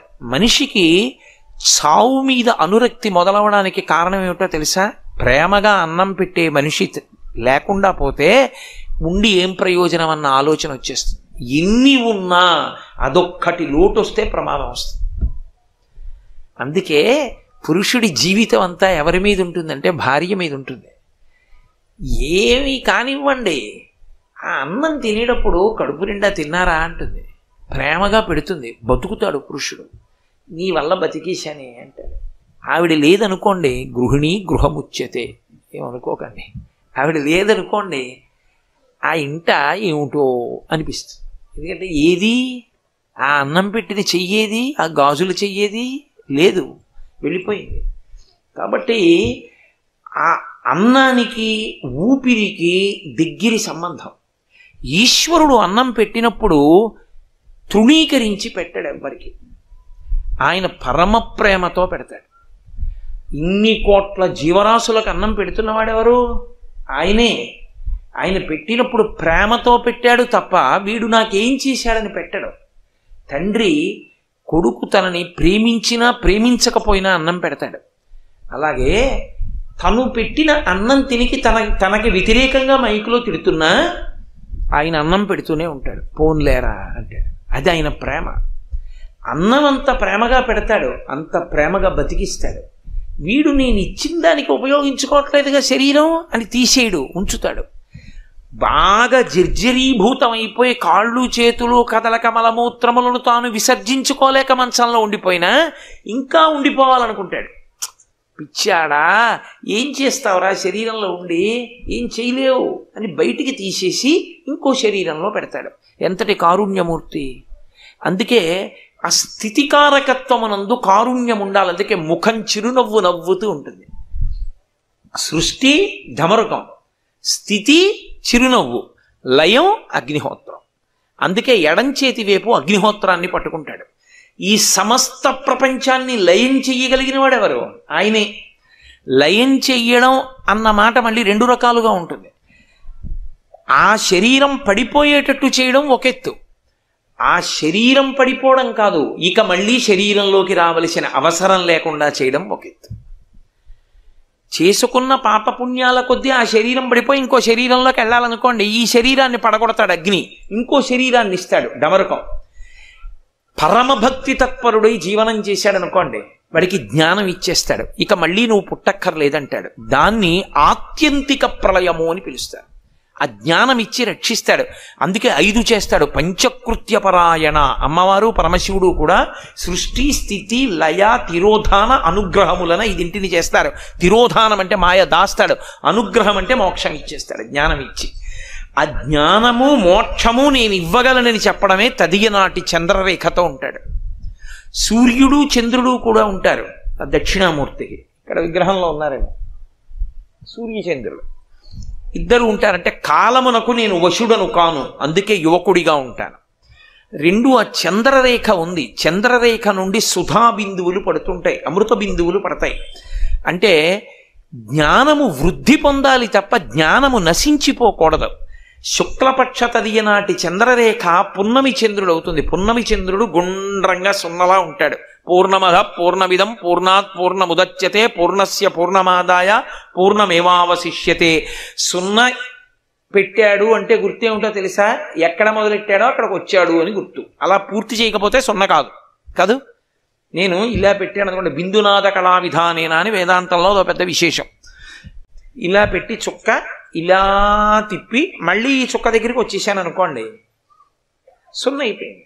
అంటే ఎక్కడ బయలుదేరానో అక్కడికి వచ్చేసాను, అందులో కలిసిపోయాను. ఇప్పుడు నేను ఎక్కడున్నాను మీరు చెప్పలేరు, ఎక్కడ బయలుదేరానో అందులోకి వెళ్ళిపోయాను నేను. అది పూర్ణత్వం, పూర్ణము అంటారు. అందుకే శుభకార్యాలు జరిగితే పూర్ణం పెట్టిన బూరేయిండి అంటారు. పూర్ణం పెట్టిన బూరేయిండి అని ఎందుకంటారంటే ఈ శుభాలు అశుభాలు అంటూ కూర్చోవడం కాదురా, ఈ తిన్నది వాడికి జ్ఞానంగా పరిణమించాలి. భగవంతుడికి నైవేద్యం పెట్టి పూర్ణం బూరి పెడతారు శుభకార్యంలో. కాబట్టి పూర్ణం, ఆ పూర్ణమైనటువంటి స్థితిని పొందాలి. అది ఆయన యొక్క చంద్రరేఖ చేత గుర్తు. నేను మోక్షం ఇవ్వగలను, జ్ఞానం ఇవ్వగలను, ఇచ్చి మళ్ళీ పుట్టవలసినటువంటి అవసరం లేని స్థితిని కల్పించగలిగినటువంటి వాడను అని చెప్పడానికి ఆయన చంద్రరేఖని ధరిస్తాడు. అది శుక్లపక్షంలో ఉండేటటువంటి తదియనాటి చంద్రరేఖ. ఆ దక్షిణామూర్తి మీరు జాగ్రత్తగా చూస్తే ఎడం చేతిలో కింద వైపు పుస్తకాలు ఉంటాయని చెప్పాను. కుడి చేతి వైపు చిన్ముద్ర పట్టి కాలి కింద అపస్మారుడు అనేటటువంటి రాక్షసుణ్ణి తొక్కిపెట్టి ఉంచుతాడు చిత్రం ఏంటంటే ఈయన కాలుతో తొక్కితే లోకంలో ఎవరైనా సరే పొలికేకలు పెడతారు. పరమశివుడు కాలుతో తొక్కాడనుకోండి, వాడు పొలికేకలు పెడతాడు. రావణాసురుడికి పేరు రావణాసురుడు కాదు, అసలు ఆయన పేరు పులశ్చ బ్రహ్మ. దశానన తాతగారు పెట్టిన పేరేమిటంటే దశగ్రీవ అని పెట్టారు. 10 తలకాయలతో పుట్టాడని దశగ్రీవుడు అని పెట్టాడు. విశ్వవసో బ్రహ్మ తండ్రిని అడిగాడు పులశ్చ బ్రహ్మని, ఏమని పెట్టమంటారు నాన్నగారండి వీడికి పేరు అన్నారంటే దశగ్రీవ అని పెట్టరా అన్నారు. వాడికి దశగ్రీవుడని పేరు. ఓసారి నిష్కారణంగా పరమశివుడు కైలాస పర్వతం మీద తాండవం చేస్తుంటే కైలాసాన్ని కదిపేస్తానని దాని కింద చేతులెట్టి కదపపోయాడు. ఎవడురా కైలాసం కదుపుతున్నాడని కాలి బొటన వేలుతో ఇలా నొక్కాడు. ఆయన వాడి చేతులు కింద ఉండిపోయి పెద్ద రవం చేశాడు, అరిచాడు. ఎంత అరుపు అరిచాడంటే ఆ అరుపుకి 3 లోకాలు దద్దరిల్లాయి. ఇంత పెద్ద అరుపు అరిచావు కాబట్టి రావణా అని పిలుస్తున్నాను రా అన్నాడు శివుడు. ఆ తర్వాత వాడు అదే పేరెట్టు తిరిగాడు. కాబట్టి ఆయన తొక్కితే ఎవడు నవ్వడం, క్యారమని ఏడుస్తాడు. ఆయన ఒక్కడు నవ్వుతాడు. అపస్మారుడన్న రాక్షసుడు ఏడవడం. కాలి కింద పెట్టి తొక్కితే తల పైకెత్తి శివుడి వంక చూసి నవ్వుతూ ఉంటాడు. అది ఒక్క దక్షిణామూర్తి దగ్గర, నటరాజస్వామి దగ్గర కూడా కనపడుతూ ఉంటుంది. అక్కడక్కడ కింద ఉంటాడు, కానీ దక్షిణామూర్తికి తిన్నగా పాదం కిందే ఉంటాడు అపస్మారుడు. ఈ అపస్మారుడికి ఈ చిన్ముద్రకి ఒక సంకేతం. కుడి చేతి వైపు కిందనున్న చెయ్యి చిన్ముద్ర పడతాడు ఇలాగా. ఈ చిన్ముద్ర దక్షిణామూర్తి తత్వానికి అంతటికీ కూడా ప్రాణం. అదే ప్రాణం. ఎందుకో తెలుసా? అనేక ముద్రలు ఉన్నాయి. ముద్రల గురించి ఎప్పుడు తెలుసుకోవాలంటే ఉపాసనా సంబంధమైన దీక్షలోకి వెడితే ముద్ర తెలుసుకుని దీక్ష తీసుకోవాలి. ముద్ర తెలియకుండా దీక్ష తీసుకోకూడదు. నేను మీకు ఒక ఉదాహరణ చెప్పాలంటే అయ్యప్ప స్వామి దీక్ష తీసుకుంటూ ఉంటారు. అయ్యప్ప స్వామి దీక్ష తీసుకునే వాళ్ళని గురుముఖంగా ఎందుకు తీసుకోమంటారో తెలుసా? గురువు గారు ముద్రామంత్రం అని చెప్పి ప్రత్యేకంగా ముద్రలు చెప్తారు. చెప్పినప్పుడు ప్రతి ముద్ర పట్టి చూపించాలి. చూపించి ఆ ముద్ర ఎలా పడతారో ఆ ముద్ర అలా పడితే ఏమిటి ప్రయోజనమో చెప్పాలి. ముద్ర వ్యాఖ్యానం, మౌన వ్యాఖ్య. ముద్రకి అర్థం లేకపోవడం ఉండదు. ఒక ముద్ర అంటే ఒక గుర్తు పడితే దానికి ఒక లక్షణం ఉంటుంది. నేను ఇలా అన్నాను అనుకోండి, జాగ్రత్త అని చెప్పినట్టే కాదా? నేను అన్నాను అనుకోండి, అలా ఉండండి ఏం పర్వాలేదు నేను చూస్తాను అని గుర్తు కదూ. నేను చేతిని ఇలా అంటే ఓ అర్థం, ఇలా అంటే ఓ అర్థం కాదు. ముద్రకి అంత సంకేతం ఉంటుంది. ముద్రలన్నిటిలోకి గొప్ప ముద్ర, అన్ని ముద్రలలో ఉండేటటువంటి తత్వము ఏ ముద్రలోకి వెళ్ళిపోతుందంటే చిన్ముద్రలోకి వెళ్ళిపోతుంది. అందుకే చిన్ముద్ర జ్ఞానముద్ర అంటారు. ఇలా పట్టుకుంటే దాన్ని చిన్ముద్ర, జ్ఞానముద్ర. బాగా జ్ఞాపకం పెట్టుకోండి. మీకు బాగా గుర్తుండడానికి చెప్తున్నా. ఇలా ఉన్నటువంటి మూర్తిని మీరు ప్రతిరోజు దర్శనం చేసిన ఆ దేవాలయంలో ప్రవేశించి ఉన్న దుష్టశక్తులు మిమ్మల్ని పట్టుకోలేవు. కారణం ఏమిటో తెలుసా? అన్ని ముద్రల శక్తి ఆ ముద్రలోనే ఉంటుంది. ఎవరైనా ఇలా పట్టుకుని ఉన్నాడు అంటే ఆయన ఇంకా సార్వభౌముడు. అది పతాక స్థాయి అని గుర్తు. ఇలా పట్టుకుంటే అయ్యప్ప పట్టుకుంటారు ఇలాగా, దక్షిణామూర్తి పట్టుకుంటారు ఇలా, పరమశివుడి కొడుకే కదూ అందుకు పట్టుకుంటారు. ఈ ముద్రకి ఎంతో అర్థం ఉంటుంది. ఈ ముద్రలోకి మిగిలిన ముద్రలన్నీ వెళ్ళిపోతాయి. ఎందుకు వెళ్ళిపోతాయంటే నేను ఉన్న సమయాన్ని దృష్టిలో పెట్టుకుని మీకు లఘువుగా చెప్పే ప్రయత్నం చేస్తాను. పట్టుకోండి, మీకు అర్థం అవ్వడానికి నా సాధ్యమైనంత ప్రయత్నిస్తాను. ఈ శరీరమునందు 2 శక్తులు ఉంటాయి. ఒకటి క్రియాశక్తి అంటారు, రెండవది జ్ఞానశక్తి అంటారు. ఇవి శరీరంలోనే కొన్నింటిని జ్ఞానశక్తి పట్టుకుని ఉంటుంది, కొన్నింటిని క్రియాశక్తి పట్టుకుని ఉంటుంది. నేను మీకు ఒక ఉదాహరణ చెప్పాలంటే కంటికి క్రియాశక్తి ఉండదు. నా కంటితో పుస్తకంలో ఓ పుటని తిప్పలేను. నేను కంటి రెప్పతో పట్టుకుని పేజీలు తిప్పచ్చా అండి, కంటి రెప్పతో పట్టుకుని ఒత్తేసుకోవచ్చా అండి అని ఎవరు అడగరు. కంటి రెప్పకి కంటికి క్రియాశక్తి ఉండదు, కంటికి జ్ఞానశక్తి ఉంటుంది. ఇలా చూస్తే అది ఏదో, అది ఏనుగా పుల ఆ వస్తువుని చూపిస్తుంది కాబట్టి జ్ఞానశక్తి. చెవికి శబ్దాన్ని వినే శక్తి ఉంటుంది. నాలుకకి రుచి చెప్పే శక్తి ఉంటుంది. ఇవి జ్ఞానశక్తులు. 5ంటికి జ్ఞానశక్తులు ఉంటాయి. శబ్ద స్పర్శ రస రూప గంధములని తన్మాత్రలో 5టిని ఆశ్రయించి ఉంటాయి. కన్ను ముక్కు చెవి నాలుక చర్మం. మిగిలిన వాటికి క్రియాశక్తులు ఉంటాయి. చేతులు ఉన్నాయనుకోండి, వాటికి క్రియాశక్తి, పనిచేసేటటువంటి శక్తి అంతా చేతికి ఉంటుంది. ప్రధానంగా శరీరంలో పనిచేసేటటువంటి శక్తి దేని మీదకి వెళ్ళి ఎక్కువగా నిలబడిపోతుందంటే చేతులలో నిలబడుతుంది. మళ్ళీ చేతులలో కుడి చేతిలో నిలబడుతుంది. మళ్ళీ కుడి చేతిలో బొటన వేలులో నిలబడుతుంది. అందుకే థంబ్ ఇంప్రెషన్ అంటారు, బొటన వేలు ముద్ర ఏంటంటారు. అందుకే శాస్త్రంలో క్రియాశక్తి అంతా వెళ్ళి ఎక్కడ నిలబడిందో దాన్నే పరబ్రహ్మంగా నిర్వచనం చేస్తారు. ఈ బొటనవేలు మిగిలిన వాటికి దూరంగా ఉంటుంది, కలవదు. ఇది ఎక్కడో వేరుగా ఉంటుంది. ఈ 4 ఓ చోట ఉంటాయి. మీరు చూడండి, సాధారణంగా వీటిలో ఒకటి కదిలితే మిగిలినవి కదులుతాయి. ఏదో లెక్క పెట్టినప్పుడు తప్ప ఇది పట్టుకో అన్నారనుకోండి, ఇలా పట్టుకుంటుంది. కానీ మీరు గమనించండి, క్రియాశక్తి యందు ఈ వేలి యొక్క ఆధారం లేకపోతే ఈ చేతికి ఎంత బలం ఉండనివ్వండి, ఈ 4 వేళ్ళు ఈ వేలి యొక్క ఆధారం లేని నాడు తగిన బలాన్ని వాడుకో. చేతికి శక్తి ఉంది, ఈ 4 వేళ్లకి శక్తి ఉంది. బొటన వేలికి గోరు చుట్టేసింది. ఏదైనా వ్రాయమనండి, తన కూతురు శుభలేఖకి శ్రీరస్తు అని రాయలేడు, బొటన వేలు కలిసి రావాలి. ఏదైనా బరువు ఎత్తుతున్నాడు అనుకోండి, ఈ బొటన వేలు వదిలిపెట్టేసి ఈ 4 వేళ్లతోటే ఎత్తండి, బొటన వేలు వాడద్దన్నారు అనుకోండి, బొటన వేలు కలిస్తే ఎత్తినట్లు బొటన వేలు వదిలిపెట్టి వాడలేడు, ఎత్తలేడు. ఇది ఆధారం అవుతుంది. ఈ 4టికి చేతికి ఇది ఆధారం, బలాన్ని పెంచడానికి. అయి ఉండి తాను దూరంగా ఉంటుంది, తాను కలవదు. ఇవి 4 ఒక చోటుకి కూడుతాయి. ఈ 4 కూడినా దీని ఆధారం లేనప్పుడు ఈ 4టికి బలం లేదు. ఈ 4టికి బలాన్ని ఇది ఇస్తుంది, కానీ దూరంగా ఉంటుంది.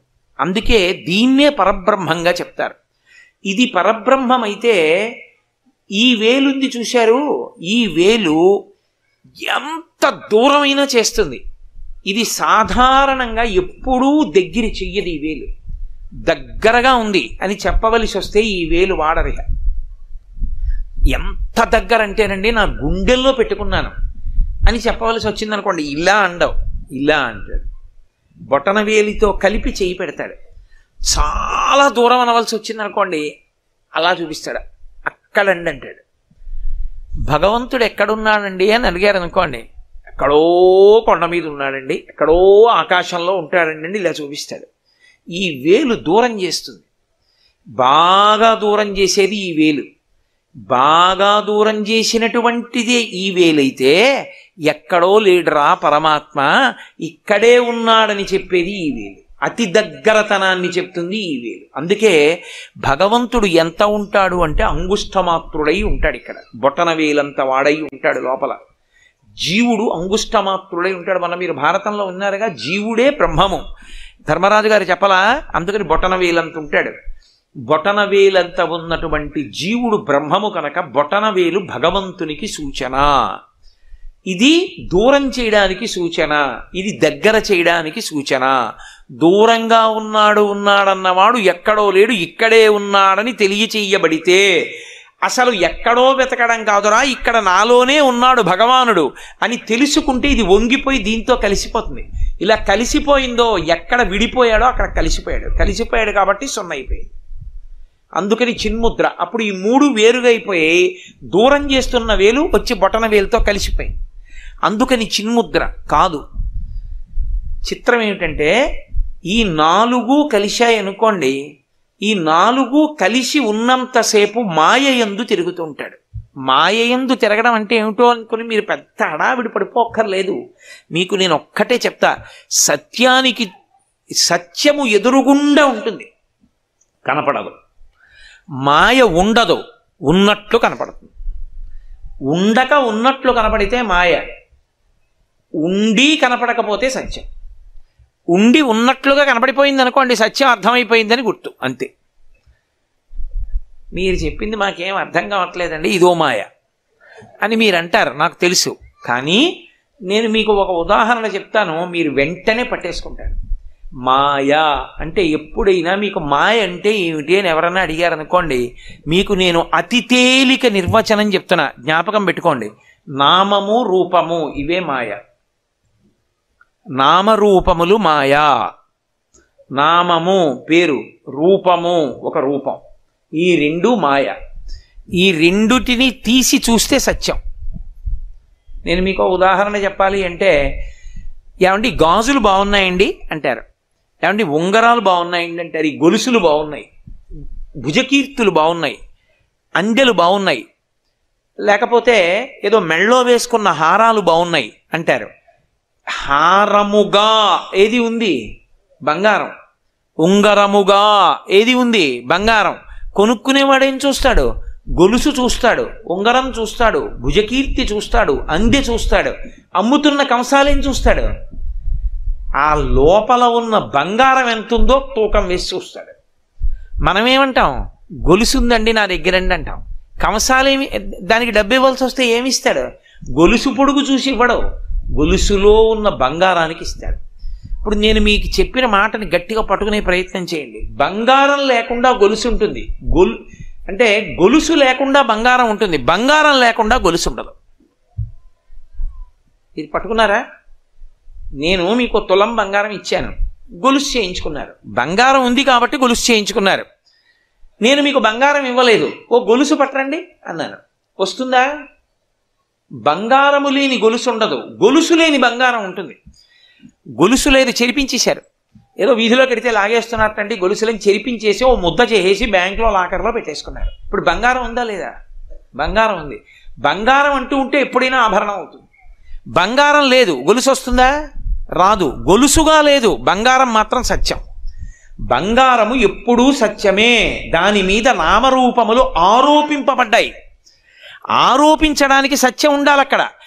ఎవరో ఇవాళ నాకు వేసిన పూలదండ వెళ్ళిపోతూ అక్కడెక్కడో పడేసి వెళ్ళిపోయాను నేను. పూలదండ సత్యం అక్కడ పడుంది కాబట్టి రాత్రి ఎవడో వెడుతున్న వాడికి అందులో పాము కనపడింది.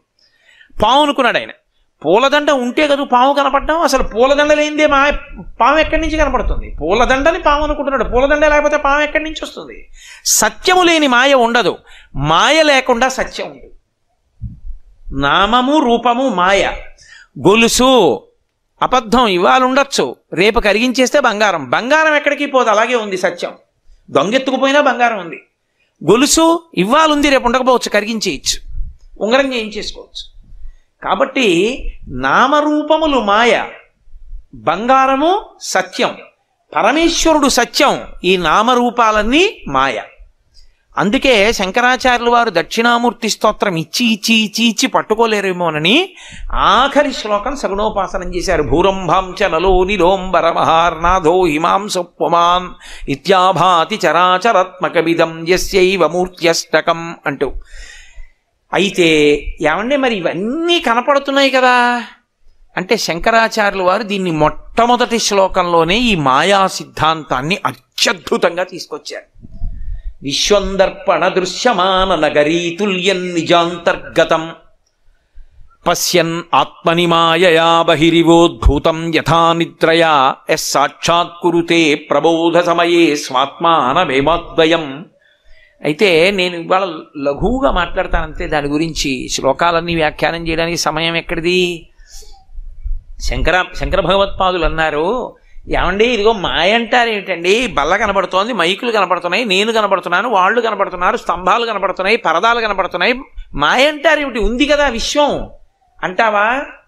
విశ్వం బయట లేదు, నీలోనే ఉన్నది, బయట లేదు అన్నారు శంకరాచార్యులు.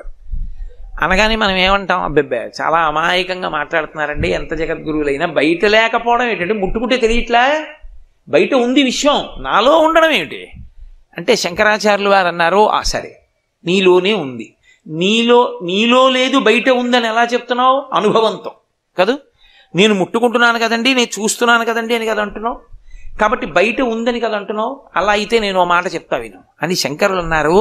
పశ్యన్ ఆత్మనివాయయా బహిరివోద్భూతం యథా నిద్రయా యః సాక్షాత్ కురుతే ప్రబోధ సమయే స్వాత్మానమేవాద్వయం.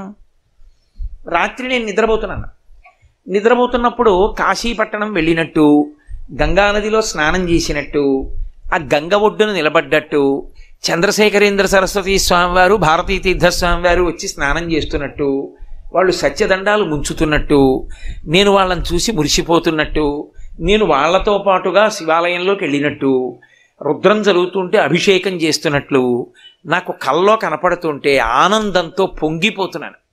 ఇంతలో ఏదో చప్పుడు అయింది, తెలివి వచ్చింది. ఏది? కాశీ ఏది? స్వాములేరి? శివలింగం ఏది? పోయింది. ఇప్పుడు బయటికి వచ్చేటప్పటికే ఉంది, నేను నా మనసం నా గది ఉన్నాయి. మరి కలలో నీకు కనపడింది కూడా అనుభవాన్ని ఇచ్చిందా లేదా? సంతోషపడ్డావా లేదా కాశీలో ఉన్నానని?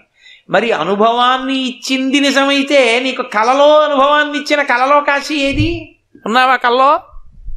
లేదుగా. తెలివి వస్తే పోయిందిగా. తెలివిలో ఉన్నప్పుడు నీకు కనపడుతున్నది నిద్రలో కల్లో ఉందా? లేదుగా. ఎక్కడో నువ్వు ఒక్కడివి వెడుతున్నట్టు, నిన్నెవరో పట్టుకుని తీసుకెళ్లి గుంజ కట్టేసి కొరణాలతో కొడుతున్నట్టు, ఒళ్ళంతా పగిలిపోతున్నట్టు, భయపడిపోతున్నట్టు అనిపించింది. ఒక్కసారి తెలివి వచ్చేసింది. అమ్మయ్యా, ఎవ్వడూ లేడరా బాబు, నన్ను కొట్టట్లేదు, ఉత్తినే భయపడిపోయాను, మంచినీళ్ళు తాగి గోయిందా గోయిందా గోయిందా అని పడుకున్నాడు. మరి కలలో ఉన్నది మెలకువలో లేదు, మెలకువలో ఉన్నవి కలలో లేవు. ఆ అవస్థలో ఉన్నది అనుభూతినిచ్చింది, ఈ అవస్థలో ఉన్నది అనుభూతినిచ్చింది. అనుభూతి ఇచ్చిందంతా సత్యమైతే మరి కలలో ఉన్నది సత్యమే. మరి అలాంటప్పుడు కలలో ఉన్నది సత్యం కాకపోతే ఇది సత్యం కాదు. ఏం చెప్తారు శంకరాచార్యుల వారికి? ఆ తర్వాత శ్లోక వ్యాఖ్యానం వేరనుకోండి, దాన్ని వింటే అమ్మ బాబో అసలు ఎవరు చెప్పగలరా ఇలా అనిపిస్తుంది. నిజం, జగత్ ఇక్కడ ఉంటుంది, బయట ఉండదు. మా ఇంట్లో అకస్మాత్తుగా ఇప్పుడు మా ఆవిడ ఫోన్ చేసి, ఏమండి ఏమండి చాలా ఉపద్రవం వచ్చేసింది, చాలా పెద్ద ఒక ఆయన వచ్చారండి, ఆయన మహానుభావుడు పాపం, ఒక్కసారి రమణాశ్రమ లేఖలు పుస్తకం కావాలంటున్నారు, ఎక్కడ పెట్టారండి ఆ పుస్తకం అని అడిగింది అనుకోండి. రమణాశ్రమ లేఖలా చూడు, నా షెల్ఫ్లో కుడి చేతి వైపు కింది ఎర్రలో పుస్తకాల్లోనూ 4వ పుస్తకంలో RL అని పెన్తో రాసి ఉంటుంది చూడు, కనపడేటట్టు రమణాశ్రమ లేఖలు అని లావుగా ఉంటుంది పుస్తకం. ఈ ఎడం చేతి కుడి చేతి పక్క కింద అరలో ఉంటాయి చూడు, RL కనపడింది అంటుంది. అది ఆ పుస్తకం అదే రమణాశ్రమ లేఖలు. అవునా? అవునండి అదే. రమణాశ్రమ లేఖల పుస్తకం మా ఇంటి గూట్లో ఉందా, నాలో ఉందా? నాలో ఉంది. అద్దంలో నగరం ఉన్నట్టు జగత్తు నీలో ఉంది. జగత్తు నీలో ఎంత ఉంటే అంత మాయ.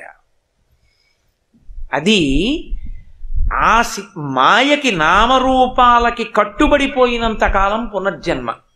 సత్యమైన బంగారము తెలిసినట్టు నామరూపాలు తీసేస్తే ఉన్నదంతా బ్రహ్మమే. బ్రహ్మసత్యం జగన్మిథ్య. ఇది శంకర భగవత్పాదుల సిద్ధాంతానికి అంతటికీ కూడా ప్రాణప్రదమైనటువంటి సిద్ధాంతం. కాబట్టి అది అవగతమైతే వాడికి కైవల్యం.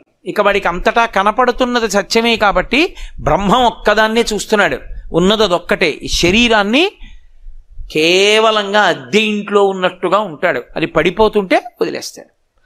ఆయనని జీవన్ముక్తుడు అంటారు. అటువంటి స్థితిని కల్పించగలను. మాయని చంపేశాడు అనుకోండి, అందరూ జ్ఞానులైపోతారు, ఎవరు సాధన చేయక్కర్లా. సాధన చేత భక్తి చేత భగవన్మార్గంలో ఎవరు నడుస్తారో వాళ్ళని మాయ పట్టుకోకుండా పరమేశ్వరుడు తొక్కిపెట్టి ఉంచుతాడు. వాడు ఆయన చేత తొక్కబడి ఆయన వంక చూసి నవ్వుతుంటాడు, చిన్ముద్రకి అందుతాడు. ఎవరు ఈశ్వరుణ్ణి ఆరాధించాడో, ఎవరు ఆయన పాదాలు పట్టుకున్నాడో వాడికి ఆ జ్ఞానం ఇస్తాడు.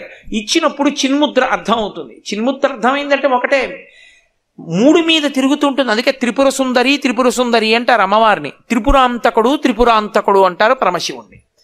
త్రిపుర సుందరి అంటే 3టిలో తిప్పుతుంది, భూత భవిష్యత్ వర్తమాన కాలములు. చిన్నతనంలో నేను చదువుకునే రోజుల్లోనండి అని మురిసిపోతాడు. ఇప్పుడు జరుగుతున్న కాలాన్ని చూసుకు మురిసిపోతాడు.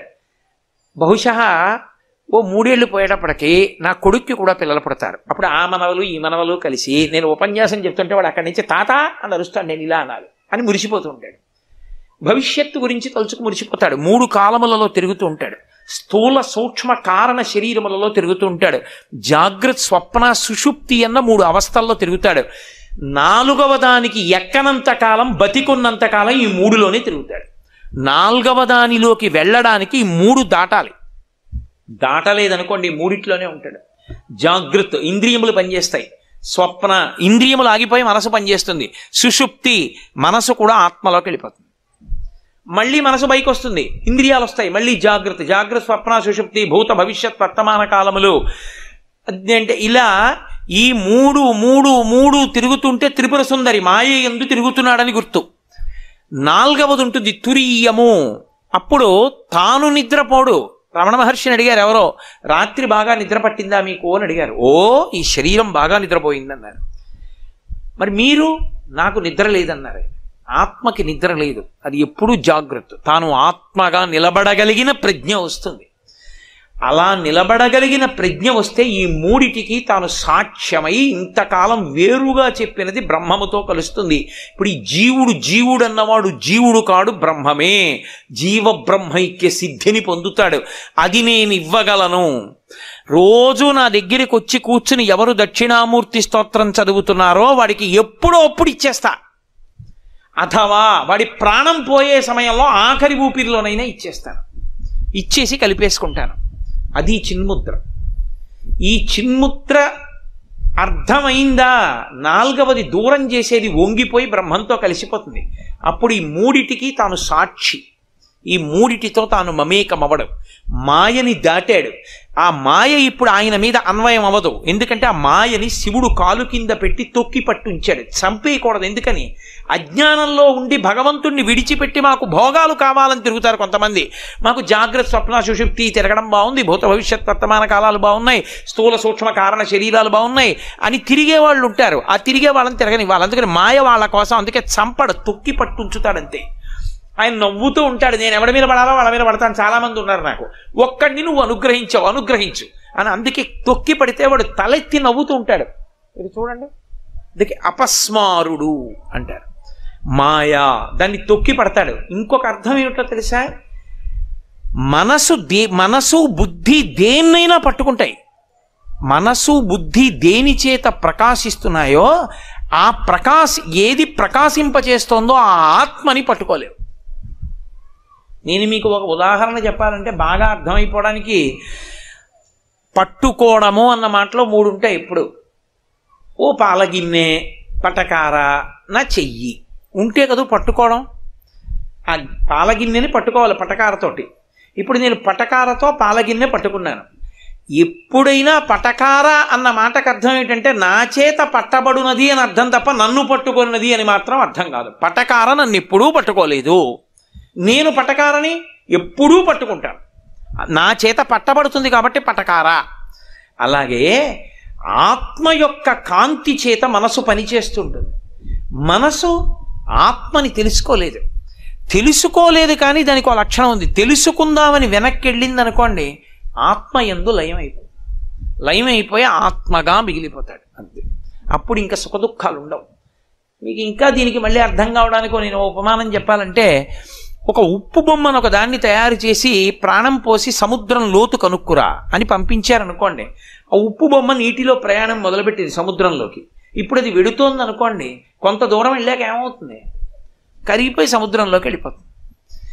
సముద్రపు లోతు తెలుసుకుందామని బయలుదేరిన ఉప్పు బొమ్మ సముద్రంలోనే కలిసిపోయినట్టు భగవంతుని వలన, ఆత్మ వలన ప్రకాశించే మనసు భగవంతుణ్ణి తెలుసుకుందామని వెనక్కి ప్రయాణం మొదలు పెడితే ధ్యానంలో పరమేశ్వరుడి యందు లీనమైపోయి ఆత్మగా మిగిలిపోతుంది. అది చిన్ముద్ర అన్న మాటకు అర్థం. జీవ బ్రహ్మైక్య సిద్ధి అయి ఈ మూడిటికి సాక్షిగా మిగిలిపోతాడు. అప్పుడు ఆయన కేవలముగా జీవన్ముక్తుడు అంటారు. అలా ఇవ్వగలిగిన వాడను నేను అని చెప్పడానికి ముద్ర పడతాడు. అందుకే శంకరాచార్యులు వారు శ్లోకం చేస్తూ యో భద్రయా ముద్రయా అంటారు. సమస్త భయాలకి కారణం ఏమిటి? నేనుని ఆశ్రయించి భయాలన్నీ ఉంటాయి. నేను వెళ్ళిపోతానంటే నేను చచ్చిపోతానేమో, నేను చచ్చిపోతే నావన్నీ ఏమైపోతాయో, నేను ఆత్మ అనుకోవడం ఏమిటి? సత్యం ఎరుకలోకి వచ్చేస్తే సావేది నేనెక్కడికి వెడతాను? ఎప్పుడూ ఉంటాను. నేను చచ్చిపోయేది శరీరం చచ్చిపోతుంది, నేను చచ్చిపోవడం అన్నది లేదు నాకు. నేను ఎప్పుడూ ఉంటాను, నేను ఆత్మ అన్నారనుకోండి, ఇక భయం ఏమిటి అసలు? ఇక భయానికి ఆస్కారం లేనప్పుడు అభయముద్ర ఎందుకు? ఇంకా వాడికి భయం ఉంటే కదా అభయముద్ర పట్టడం, వాడికి కోరికుంటే కదా వరముద్ర పట్టడం. అసలు అంతా తానైపోయిన వాడికి ఇంకా కొత్తగా తనకేం కావాలి? తనకి కావలసిందేం లేదు. ఇక అన్నీ తనవే. పరమతృప్తితో ఉంటాడు. అందుకే అభయముద్రలు, వరముద్రలు ఇవన్నీ కూడా ఎందులోకి వెళ్ళిపోతాయంటే చిన్ముద్రలోకి వెళ్ళిపోతాయి. అందుకే ముద్రలన్నిటిలోకి పెద్ద ముద్ర ఏదంటే చిన్ముద్ర. ఆ చిన్ముద్ర పట్టిన వాడిని పట్టుకున్నవాడు తరించిపోతాడు. కాబట్టి యో భద్రయా ముద్రయా అంటారు శంకరాచార్యుల వారు. దక్షిణామూర్తి పట్టినటువంటి చిన్ముద్ర అంత గొప్ప ముద్ర. అందుకే దక్షిణామూర్తి ప్రతిష్ఠ చేస్తే వచ్చేటటువంటి గొప్ప ప్రయోజనం ఏమిటో తెలుసా? మీరు రోజు దక్షిణామూర్తికి ఎదురుగుండా కూర్చున్నారనుకోండి, పరమేశ్వరుడికి అయితే ఎదురు కూర్చోకూడదు, శివలింగానికి ఎదురుగుండా కూర్చోకూడదు, అభిషేకం చేస్తుంటే తప్ప. దక్షిణామూర్తికి ఎదురుగుండా కూర్చోవచ్చు. ఎదురుగుండా కూర్చున్నారనుకోండి, మీరు ఆ ఎదురుగుండా కూర్చున్నప్పుడు ఒక లక్షణం వస్తుంది. ఏ లక్షణం వస్తుంది అంటే జీవయాత్ర ఉత్తరానికి తిరుగుతుంది. ఎందుకని? దక్షిణామూర్తి ఎటు చూస్తున్నారు? దక్షిణాభిముఖామూర్తి యస్యసౌ దక్షిణామూర్తి అని కదా. దక్షిణాన్ని ఆయన చూస్తున్నారు. ఇప్పుడు రేపు ప్రతిష్ఠ చేస్తే ఆయన దక్షిణాన్ని చూస్తారు. మీరు ఆయన ఎదురుగుండా కూర్చుంటే మీరు ఎటు చూస్తారు? ఉత్తరాన్ని చూస్తారు. మన జీవయాత్రలో దక్షిణానికే వెడుతుంది ప్రయాణం. ఒకరోజు మీరు ఎప్పుడైనా గాలి వచ్చినప్పుడు చూడండి, వర్షం వచ్చే ముందు గాలి వస్తుంది. గాలి అది తుఫాను గాలి అయితే అన్ని వైపులకి వస్తుంది. అప్పుడు చెట్లు ఊగిపోయి కొమ్మలు విరిగిపోతాయి, ఎటు ఊగాలో తెలియక.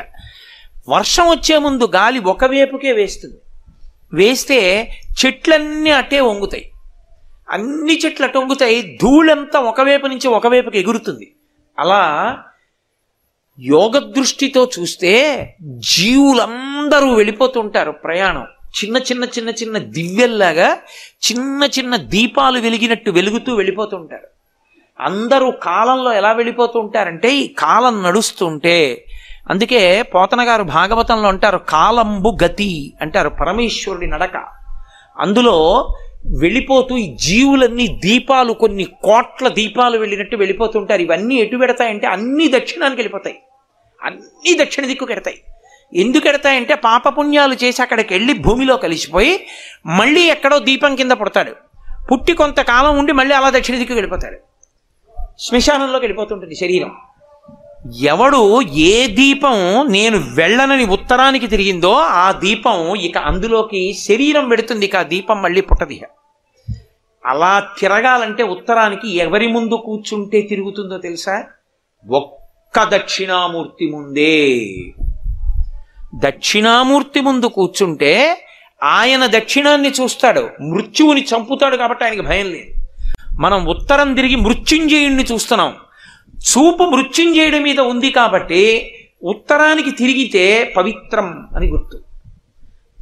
ఉత్తర దిక్కు ఉత్తమ దిక్కు. కారణం ఏమంటే పరమశివుడు ఉంటాడు కైలాస పర్వతం మీద, కుబేరుడు ఉంటాడు. అందుకే కదా మంగళానికి బీరువాలన్నీ ఉత్తర దిక్కుకి తిప్పి పెట్టుకుంటూ ఉంటారు. కాబట్టి ఆ ఉత్తరం వైపుకి తిరిగింది పవిత్రం. కాశీగంగా కాశీగంగా అంటుంటారు. భారతదేశంలో గంగ ఎన్ని చోట్ల లేదండి?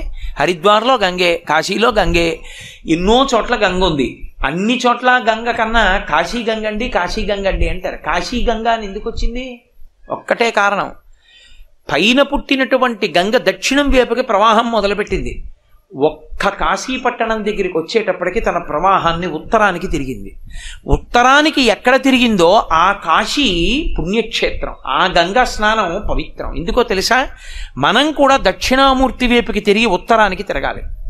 మనం కూడా ఉత్తరానికి తిరిగాము అంటే గుర్తు ఏమిటంటే దక్షిణామూర్తి ముందు కూర్చుంటే దక్షిణామూర్తి స్తోత్రం చదవడం అలవాటు చేసుకుంటే క్రమంగా ఆయన ఏం చేస్తాడంటే తన చిన్ముద్రలోకి లాగేసుకుంటాడు. అది ఎప్పుడు అనుగ్రహిస్తాడు ఎవ్వరికీ తెలియదు. శరీరం పడిపోయే ముందు అనుగ్రహించేయచ్చు. అనుగ్రహించి ఇక ఆ దీపం ఇలా వెళ్ళిపోతున్నది దక్షిణానికి, అకస్మాత్తుగా ఉత్తరానికి తిరిగి వెళ్ళిపోతుంది. అన్ని దీపాలు ఇటెడితే ఆ ఒక్క దీపమే ఉత్తరానికి ఎడుతుంది. వెళ్ళి ఎక్కడికి వెళ్ళిపోతుంది? అది అన్నీ చివరికి వెళ్ళిపోతాయి శ్మశానానికి. ఇది ఆ చివరికి వెళ్ళిపోయి మృత్యుంజయ స్థానమునందు పరమశివుని యందు ఐక్యమైపోతుంది. ఐక్యమైపోయింది కాబట్టి ఇక పుట్టదు. శరీరం వెళ్ళిపోతుంది శ్మశానానికి, జీవుడు పుట్టడు, బ్రహ్మముతో కలిసిపోతాడు. అలా చెయ్యగలిగింది ఎప్పుడంటే ఆయన దక్షిణాన్నే తప్ప ఇంకొక దిక్కు చూడట. అసలు దక్షిణామూర్తి ఉన్నారనుకోండి, ఆ దిక్కు ఏమిటండి అని మీరు అడగకూడదు ఇంకా. అందుకే శివాలయంలో గోడలో దక్షిణామూర్తి ఉన్నాడు అంటే అది దక్షిణము. దిక్కులు తెలియకపోతే దిగ్భ్రాంతి అంటారు. దిగ్భ్రాంతి ఎక్కడ వస్తుందో తెలుసా? ఇంకో ఊరిడితే వస్తుంది. నేను ఇంకో ఊరు ఎక్కడికన్నా వెళ్ళాను అనుకోండి, ఏ తెల్లవారకట్టో రైలు దిగితే నేను మొదట అడిగే ప్రశ్న ఏమిటంటే, ఆ ఊరు వాళ్ళని బాబు తూర్పు పెట్టని అడుగుతాను నేను వెళ్ళిన ప్రదేశానికి. ఎందుకంటే తెల్లవారుజామున సంధ్యావందనం చేసుకోవడానికి దక్షిణానికి కూర్చుంటే అలా తప్పు, తూర్పు పెట్టో తెలుసుకోవాలి. అందుకని మర్నాడు తెల్లవారే వరకు చూస్తే అందుకని తూర్పు పెట్టండి అని అడుగుతుంటాను ఒకసారి. దిగ్భ్రాంతి. అదేంటంటే రామాయణం చెప్పడానికి వచ్చారు, మూకపంచరి చెప్పడానికి వచ్చారు, మీకు పెద్ద విడిదిచ్చాను, తూర్పే తెలియదా అంటే నన్ను తెలియదంతే. దిగ్భ్రాంతి తెలియదు. శివాలయంలో దిగ్భ్రాంతి ఉండదు. ఎందుకు ఉండదో తెలుసా? 2 కారణాల వల్ల ఉండదు. ఒకటి, మీరు శివాలయంలోకి వెళ్ళినప్పుడు శివాలయంలో పానవట్టం ఎటుందో అది ఉత్తరం. శివుడి ముఖం ఎటు చూడనివ్వండి, పానవట్టం మాత్రం ఉత్తరానికే ఉంటుంది. దక్షిణామూర్తి గోడలో ఎటున్నారో అది దక్షిణం. మీకు ఉత్తరం దక్షిణం తెలిసిపోతే తూర్పు పడవరా తెలియవండి, తెలిసిపోతాయి. ఇంకా దిగ్భ్రాంతి ఒక దిక్కు తెలిస్తే చాలు 3 తెలుస్తాయి. కాబట్టి దిగ్భ్రాంతి పోతుంది, భ్రాంతి పోతుంది, మాయ పోతుంది. అందుకే నిధయే సర్వ విద్యానాం. ఏమండి ఇంతేనా, ఇంకేమివ్వడా అనుకోకండి. ఆయన నిధయే సర్వ విద్యానాం, సమస్త విద్యలు ఆయన యందే ఉంటాయి. నాట్యం కావాలా ఆయనే, వీణ కావాలా ఆయనే. అందుకే శ్రీశైలం ప్రారంభంలోనే వీణ వాయిస్తూ ఉంటారు. సంగీతం కావాలంటే ఆయనే, నృత్యం కావాలంటే ఆయనే, అపారమైన పండితుడు కావాలంటే ఆయనే, గొప్ప యోగి కావాలంటే ఆయనే. అసలు మీకు ఇంకా నేను గమ్మత్తు చెప్పాలంటే, పెళ్లి కాక ముందు కానీ పెళ్ళైన తర్వాత కానీ ఎవరైనా ఆడదానికి రోజు దక్షిణామూర్తిని సేవించే లక్షణం ఉంటే ఆవిడ కడుపున జగద్గురువులు పుట్టినా ఆశ్చర్యం లేదు. శృంగేరి పీఠాధిపత్యం వహిస్తున్నటువంటి భారతీ తీర్థస్వామి వారు వాళ్ళ అమ్మగారి కడుపుని ఎందుకు పుట్టారో తెలుసా? ఒకసారి నేను శృంగేరి వెళ్ళినప్పుడు హరిప్రసాద్ గారు నన్ను భారతీ తీర్థస్వామి వారి అమ్మగారి దగ్గరికి తీసుకెళ్లారు. ఆ మహాతల్లి ఎంత ప్రేమైకమూర్తో నిజంగా. ఆవిడ జగద్గురువులకు తల్లి. ఆవిడ నా క్యాసెట్లు వింటుంటారట. అంతకన్నా నా జన్మకి ఇంకేం కావాలి సౌభాగ్యం. ఆవిడ నాతో మాట్లాడుతుంటే నేనన్నా, అమ్మ ఒక్క మాట చెప్పండి చాలు, జగద్గురువులు మీ కడుపున పుట్టారంటే ఏదో ఉంది పుణ్యం. మీకు తెలిసి ఏం చేశారమ్మా? ఇది కారణం బహుశా. అంటే శృంగేరికి పీఠాధిపత్యంలో కూర్చోవడం అంటే మాటలండి, అది సార్వభౌమ పీఠం. అపరశంకరాచార్యుల వారు నడిచే శారద మాటల. ఎలా, ఏ కారణానికి మీ కడుపున ఆయన పుట్టారని మీరు అనుకుంటున్నారమ్మా అన్నాను. అబ్బా నాన్న నాకేం తెలుసు నాన్న, నేనేం చేశాను నాన్న, అది ఇది అన్నారు. కాదమ్మా, మీకు తెలియకుండా ఉండదు, ఏదో ఉంది పుణ్యం. ఏ పుణ్యానికి మీకు అటువంటి కొడుకు పుట్టాడో దయచేసి నాకు చెప్పండి తల్లి అని అడిగాను. అడిగితే ఆవిడ నిజం చెప్పారు. నిజం చెప్పారంటే ఆవిడ అబద్ధం చెప్తారని నా ఉద్దేశ్యం కాదు, నాకు అవగతం చేశారు అని. ఆవిడ చెప్పారు, నాయనా నాకు తెలిసో తెలియకో నా చిన్నతనంలో మా నాన్నగారు కోటప్పకొండ ఎక్కేవారు రోజు దక్షిణామూర్తి దర్శనానికి. మా నాన్నగారితో పాటు పరిగెత్తుకుంటూ కోటప్పకొండ ఎక్కి దక్షిణామూర్తికి నమస్కారం పెట్టి వచ్చేదాన్ని. రోజు కోటప్పకొండెక్కి దక్షిణామూర్తికి నమస్కారం పెట్టిన పుణ్యానికి నా కడుపున భారతీ తీర్థస్వామి వారు పుట్టారు నాయన అని చెప్పారు ఆవిడ. అసలు భారతీ తీర్థస్వామి వారు పుట్టిన జనన కారణం పుస్తకాలలో ఉన్నదానికన్నా నేను నమ్మే యథార్థ కారణం అదే. అందుకు పుట్టారాయన, అందుకొచ్చింది ఆ తేజస్సు ఆవిడ కడుపులోకి. కాబట్టి దక్షిణామూర్తి దర్శనం అంటే అంత గొప్పది. ఆయన దర్శనం చేస్తే సరస్వతీ కటాక్షం దగ్గర నుంచి లేనిదన్నది ఉండదు, ఏదైనా ఇచ్చేస్తాడు ఆయన. అంతటి పరబ్రహ్మం మీకేమివ్వలేదండి. ఇంకా ఏ లౌకికమైన కోర్కెల దగ్గర నుంచి మోక్షం వరకు ఇవ్వగలడు. కరతలామలకము, చేతిలో ఉసిరికై.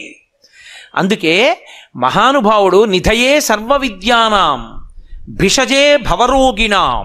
ఆయన వైద్యుడు. ఎవరికి? మళ్ళీ పుట్టి మళ్ళీ చచ్చి మళ్ళీ పుట్టి మళ్ళీ చచ్చేటటువంటి జనన మరణ చక్రముతో కూడుకున్నటువంటి సంసారం అనేటటువంటి రోగానికి వైద్యుడు ఆయనే. భిషజే భవరోగిణాం. ఆయనే నిధయే సర్వ విద్యానాం భిషజే భవరోగిణాం. ఆయన ఈ సమస్త లోకములకు కూడా గురువు ఆయనే. సదాశివ సమారంభం అన్నప్పుడు గురుస్థానం ఎక్కడ ప్రారంభమవుతుంది అంటే దక్షిణామూర్తి దగ్గరే ప్రారంభమవుతుంది. నేను ఇలా కూర్చుంటే వీళ్ళు నా దగ్గరికి రావట్లేదని ఆయనే చెట్టు కింద నుంచి లేచాడు. ఒకప్పుడు లేచి ముక్త్వా మౌనం బట విటపెనో మూలతో నిష్పతంతి శంభోర్మూర్తిశ్చరతి భువనే శంకరాచార్య రూప. కలియుగం వచ్చిందిరా, వీళ్ళు నా దగ్గరికి వచ్చి కూర్చోండ్రా అంటే కూర్చోట్లేదు, వీళ్ళను ఉద్ధరించడానికి నేనే బయలుదేరుతానన్నాడు కారుణ్యమూర్తి అయి. ఆ వటవృక్షాన్ని వదిలిపెట్టి బయలుదేరి తిరిగిన మూర్తి ఎవరో తెలుసా? ఆయనే శంకరాచార్యులు వారు. వటవృక్షం కింద కూర్చుంటే దక్షిణామూర్తి, ఈ భూమి మీద తిరుగాడితే శంకర భగవత్పాదులు. అందుకే నమ కపర్దినీచ వ్యుక్త కేశాయ చ, పెద్ద జటాజూటంతో ఉంటే దక్షిణామూర్తి, బోడిగుండుతో ఉంటే శంకరాచార్య వారు. అందుకే వ్యుక్త కేశాయ చ అంటే బోడిగుండు, బోడిగుండుతో ఉన్నది శంకర భగవత్పాదులు, పెద్ద జటాజూటంతో ఉన్నవాడు పరమశివుడు, ఇద్దరూ ఒకటే. అందుకే రుద్రం అలా మాట్లాడుతుంది. కాబట్టి అటువంటి మహానుభావుడైనటువంటి దక్షిణామూర్తి ఏదైనా ఇవ్వగలరు. దక్షిణామూర్తి దేవాలయంలోకి, ధ్యాన మంటపంలోకి, దక్షిణామూర్తి దేవాలయం కన్నా దక్షిణామూర్తి ధ్యాన మంటపం గొప్పది. అందుకే మనం ధ్యాన మంటపంగా ప్రతిష్ఠ చేస్తున్నాం. ధ్యాన మంటపంలో ఏం చేయాలంటే, మీరు కళ్ళు విప్పి మీకు ఎదురుగుండా కనపడతాడు ఆయన. ఎదురుగుండా కనపడుతుంటాడు కాబట్టి మీరు బాగా కళ్ళు విప్పి ఆసనం వేసుకు కూర్చుని వెన్నుపాన్ని నిటారుగా పెట్టి ఒక్కసారి గుండ్రంగా ఆయన చుట్టూ తిరిగారనుకోండి చూపులతోటి. మొట్టమొదట మీరు ప్రారంభం చేసినప్పుడు కుడి పాదం కింద పెట్టి ఎడమ పాదం పైకెత్తి కుడి మోకాలు మీద ఆయన వేసుకుంటే, కుడి పాదం స్పష్టంగా కనపడుతుంటే, కుడి పాదం మీద పెట్టుకున్నటువంటి మంజీరం పాదం మీద కనపడుతుంటే, ఆ పాదం దాటి కొంచెం పైకి వెళ్ళినప్పుడు మోకాలుకి పాదానికి మధ్యలో మళ్ళీ ఒక ఆభరణం ఉండి దానికి ఒక చిరుగంట వేలాడుతుంటే, ఆ కాలి వెనక బలిష్టమైనటువంటి పిక్క కనపడుతుంటే, ఆయన కృష్ణాజినం కట్టుకుంటే మోకాలు కనపడుతుంటే, ఎడమ పాదం అరికాలు కనపడుతూ ఉంటుంది. కుడి పాదానికి అరికాలు కనపడదు, ఎందుకంటే నేల మీద ఉంటుంది. ఎడమ పాదానికి అరికాలు కనపడుతూ ఉంటుంది. మీరు ఎదురుగుండా కూర్చుని ప్రత్యేగాత్మ అంటారు, మీలోంచి మీరు విడడానికి ప్రయత్నం చేసే ముందు ఒక్కసారి ఆ పాదం వంక బాగా చూసి, ఆ బొటన వేలు, గోరు, పక్కన 4 వేళ్ళు, వాటి గోళ్ళు, ఆ కింద పెట్టినటువంటి కుడికాలు, ఇప్పుడు దాని మీద అడ్డంగా వేసుకున్నటువంటి వీరాసనంలో ఎడంకాలు, ఆ మోకాలు, ఆయన యొక్క కాలంతా కనపడుతూ, పాదం యువతల వైపుకి వస్తే అరికాలు కనపడుతుంది. అందుకే మీరు యువతల పక్కకి వెళ్ళి ఆయన పాదం వంక చూస్తే ఆయన అరికాలు కనపడి, అడుగు నుంచి దూదులు చిన్న చిన్న తిత్తులు కట్టినట్టుగా వేళ్ళు ఎంత అందంగా ఎర్రగా ఉంటాయో, బొటన వేలు దగ్గర నుంచి వేళ్ళు పెద్ద దూది ముద్దల, నందివర్ధనం మొగ్గల పెద్ద బొటన వేలు యొక్క అరికాలు, ఆ పక్కన కొంచెం ఆ బొటన వేలు కన్నా పొడవుగా ఉండి ఒక వేలు, దానికి ఉన్నటువంటి ఆ పైన ఉన్న తిత్తి లాంటి ఆ అరికాలి వేలు, ఆ పక్కన ఉన్న మిగిలిన 3 వేళ్ళు, ఆ చిటికిన వేలు, ఆ అరికాల్లో పాదం దగ్గర ఎత్తుగా దిండులో ఉన్నటువంటి పాదం, ఆ పాదం దగ్గరికి వెళ్ళేటప్పటికి వస్తున్న సౌరభం చూసి ఒక్కసారి ఆ పాదం మీద, కుడి పాదం నేల మీద ఉంది కదూ, దాని దగ్గరికి వెళ్ళి మీ తల ఆంచే ముందు 2 చేతులు నేల మీద పెట్టి మీ లలాటం తీసుకెళ్ళి ఆయన తల మీద పెట్టి అలా ఉంచితే, చల్లగా ఆయన పాదం తగులుతుంటే,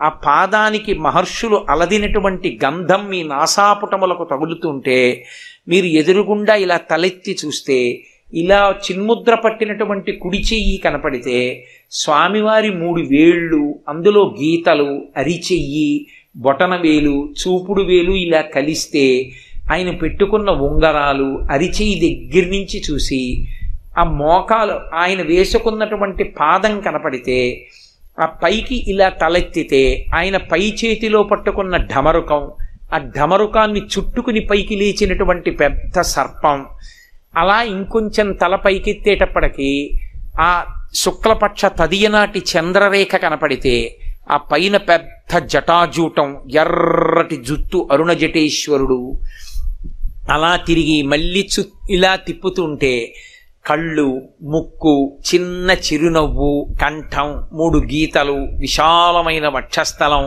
మెడలో వేసుకున్న స్ఫటికమాల, రుద్రాక్షమాల, పగడాలమాల, బొడ్డు, ఆయన చిన్ని బొజ్జ, తొడలు, పువ్వులు వేసినవి ఒళ్ళో పడినటువంటి పువ్వులు, ఆ తలమించి చూపు ఇటు తిప్పేటప్పటికీ ఎడంచేతి పై చేతిలో పట్టుకున్నటువంటి అగ్ని, ఆ అగ్ని మంట ఇలా పైకొస్తుంటే వెచ్చగా తగిలితే కొంచెం ఇలా కిందకి దిగేటప్పటికీ ఆ ఎడంచేతిలో పట్టుకున్నటువంటి వేద గ్రంథాలు, ఆ పుస్తకాల వంక పరమశివుడు ఇలా వేళ్ళు మూసి పట్టుకున్నప్పుడు ఆ వేళ్ల సోయగం, ముందుకి కనపడుతున్న ఉంగరం, ఆ వేళ్ల గోళ్ళు, ఆ ఇలా పట్టుకోవడంలో పైకి లేచి కనపడుతున్నటువంటి బొటనవేలు, ఆ బొటనవేటి గోరు చూసి అప్పుడు ఇలా కిందకొస్తే మళ్ళీ కుడిపాదం కనపడితే ఒక్కసారి బాహ్యంలో మీరు మూర్తి వంక అలా బాగా చూసి ఆయన పాదం కింద తొక్కిపి కుడిపాదం కింద ఉన్నటువంటి అపస్మారుణ్ణి చూసి ఇప్పుడు ప్రత్యేగాత్మగా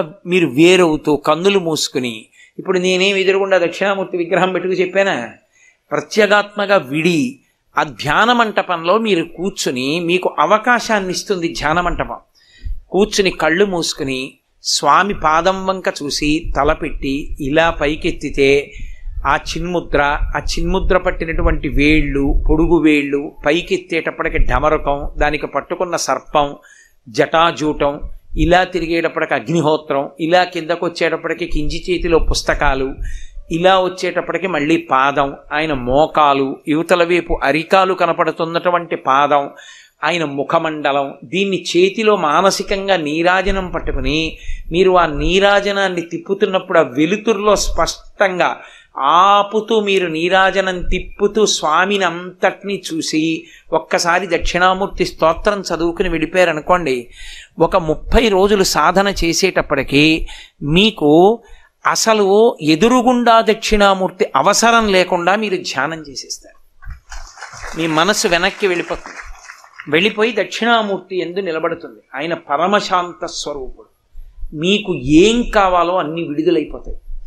అది మీకు రోజు ఒకలా చేస్తుంటే పరిగెత్తేస్తోంది మనసు అని అనిపించింది అనుకోండి, మార్చేయాలి. ధ్యానంలో మీరు ఒక బంగారు పళ్ళెం పట్టుకొచ్చి ఆ కుడి పాదం కింద పెట్టాడు కదా, స్వామి ఒక్కసారి నీళ్లు పోసుకుంటాను అంటే ఆయన కుడి పాదం ఇలా పైకెత్తితే మీరు పళ్ళెం కింద పెట్టి దాంట్లో మల్లె పువ్వులు వేస్తే ఆయన పాదం కింద పెడితే మీ భార్య బంగారు చెంబుతో నీళ్లు పోస్తుంటే మీరు ఆయన పాదాన్ని ఇలా కడుగుతున్నారనుకోండి, కడుగుతుంటే ఆయన పాదం అంతా చేత్తో పట్టు కడిగి వెనక్కి చెయ్యి తగలదు కదూ, అందుకని నీళ్లు పోస్తుంటే వెనక్కి పోయివే అని ఆయన పంచె ఎడంచేత్తో ఎత్తి పట్టుకుని వెనక్కి ఇలా కడుగుతున్నారనుకోండి, కడుగుతుంటే వెనక ఎముక మెత్తటి పాదం వెనక భాగం మీ కుడి అరిచేతికి తగులుతుంటే కడిగి ఇప్పుడు 2 చేతులతో కడిగిన తర్వాత ఆ నీళ్లు మంచి వాసన వస్తుంటాయి.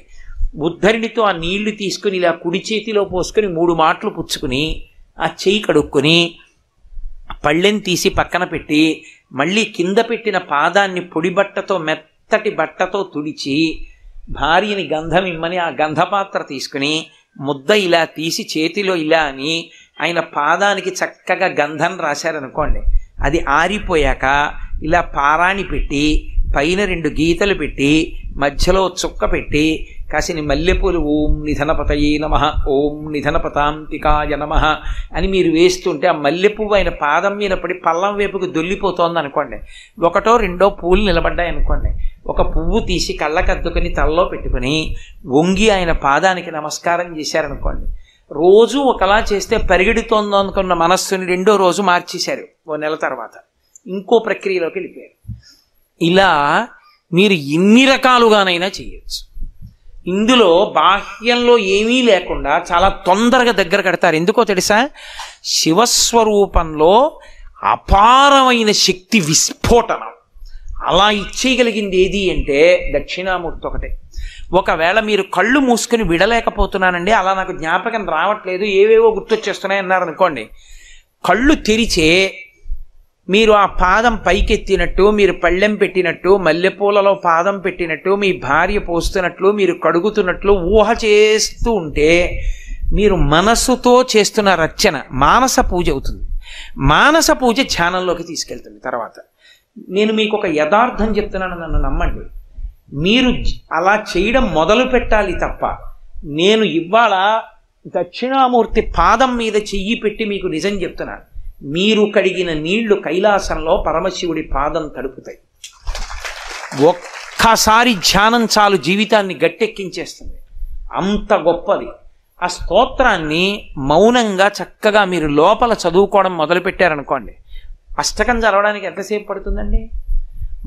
ఒక్కొక్క శ్లోకం చదవడానికి నిమిషం పట్టినా 8 నిమిషాలు, 5 నిమిషాలు ధ్యానం, 15 నిమిషాలు భగవంతుడి ముందు కూర్చోవడం అలవాటు చేస్తే మీకు నేను ఒక పరమ సత్యం చెప్తున్నా.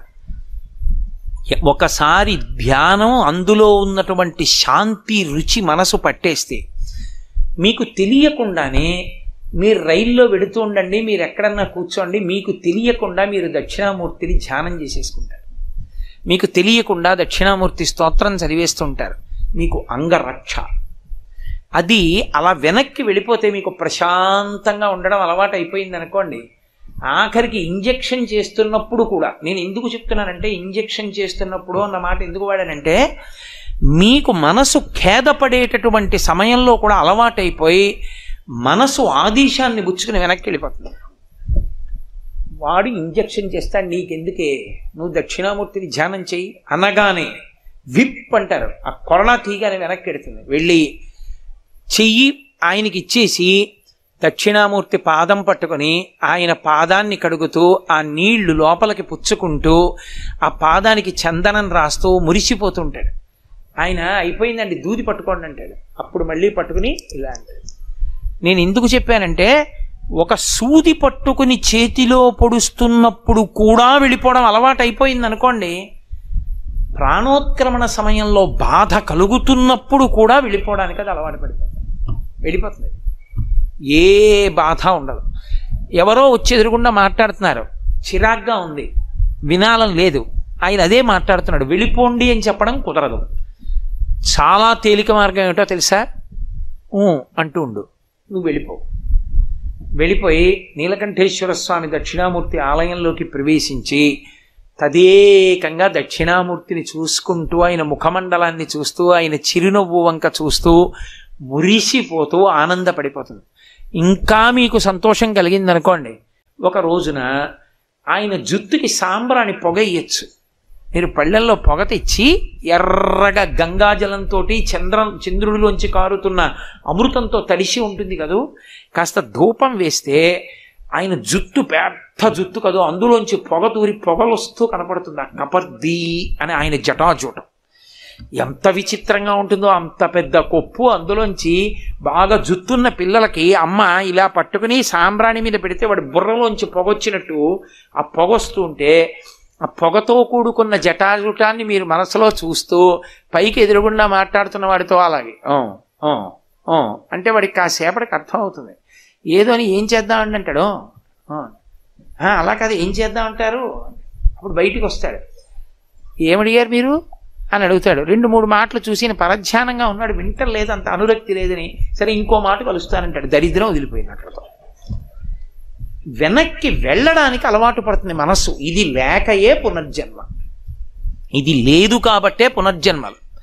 అది అలవాటు పడితే, మీరు నన్ను బాగా గుర్తుపెట్టుకోండి, నేను చెప్పిన మాట పరమ సత్యం చెప్తున్నా.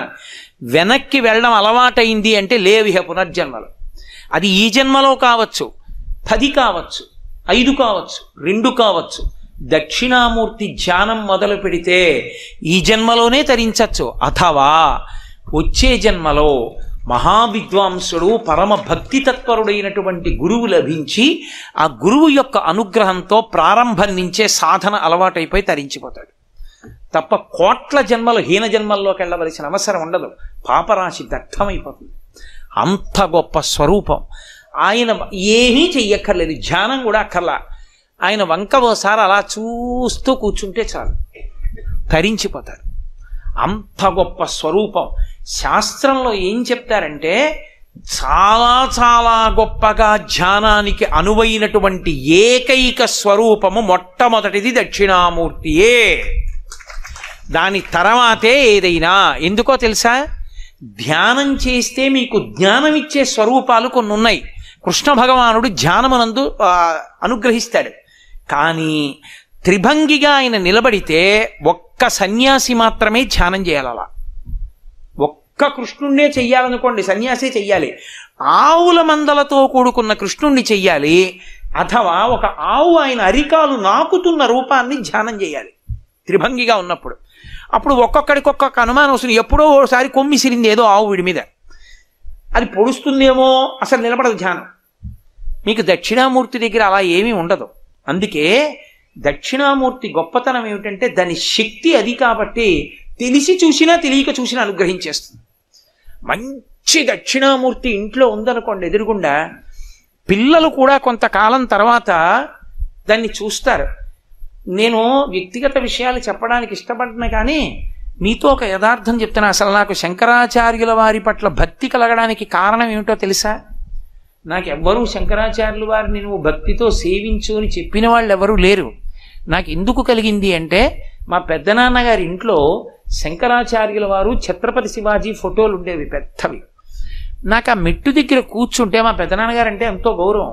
మహానుభావుడు, ఆ మహాశాంతమూర్తి, అంతటి ఉపాసకుడైన ఆయన ఎప్పుడూ ఏదో అనుష్ఠానం ఏవో చదువుకుంటూ తిరుగుతుండేవారు. ఎంత ప్రేమగా పలకరించేవారో. పెద్దనాన్నగారు పలకరిస్తారు పూజామందిరం బయట కూర్చుంటే అని ఆయన అంత ప్రేమతో చూసి పలకరించాలని కూర్చునేవాళ్ళం అక్కడ. పెద్దనాన్నగారు గంట కొడితే పూజ అయిపోయింది, బయటికి వస్తే మళ్ళీ లోపలికి వెళ్ళి ఆయన ద్రాక్ష పళ్ళలో ఏవో పట్టుకొచ్చి మాకు చేతిలో పెట్టేవారు. నాకు ఇప్పటికీ గుర్తు. పెట్టి పెద్ద పెద్ద అరిచేతులు పెట్టి, ఏరా నాన్న బాగా చదువుకుంటున్నావా, ఏం చూస్తున్నావు అనేవారు తప్ప ఏరా అనడం కానీ గట్టిగా మాట్లాడడం కానీ నిందించడం కానీ నేను ఎప్పుడు ఎరగను. అటువంటి ఆయన ఎదురుగుండా శంకర్లు ఉండేవారు. ఏమిటి ఆ పులిబొమ్మ ఏమిటి, ఆ చర్మం ఏమిటి, ఆయన ఏమిటి, ఆ కళ్ళు ఏమిటి, ఎంత బాగుంటారో, ఎవరైనా ఎక్కడుంటారీనా అనిపించేది. మా పెద్దనాన్నగారిని ఓసారి అడిగా, ఎవరండి పెద్దనాన్నగారండి ఆయన అన్నాను. అంటే ఆయన అన్నారు, ఆయన ఎవరో చెప్పాలి అంటే ఆయనే చెప్పాలి, నువ్వు ఆయన్ని చూస్తూ ఉండు చాలన్నారు. ఆయన్నే చూస్తూ ఉండేవాడిని. బహుశా ఆ పుణ్యమే శంకరాచార్యుల వారి గురించి చెప్పగలిగిన అదృష్టాన్ని నాకు కట్టబెట్టింది. దక్షిణామూర్తి కూడా అంతే.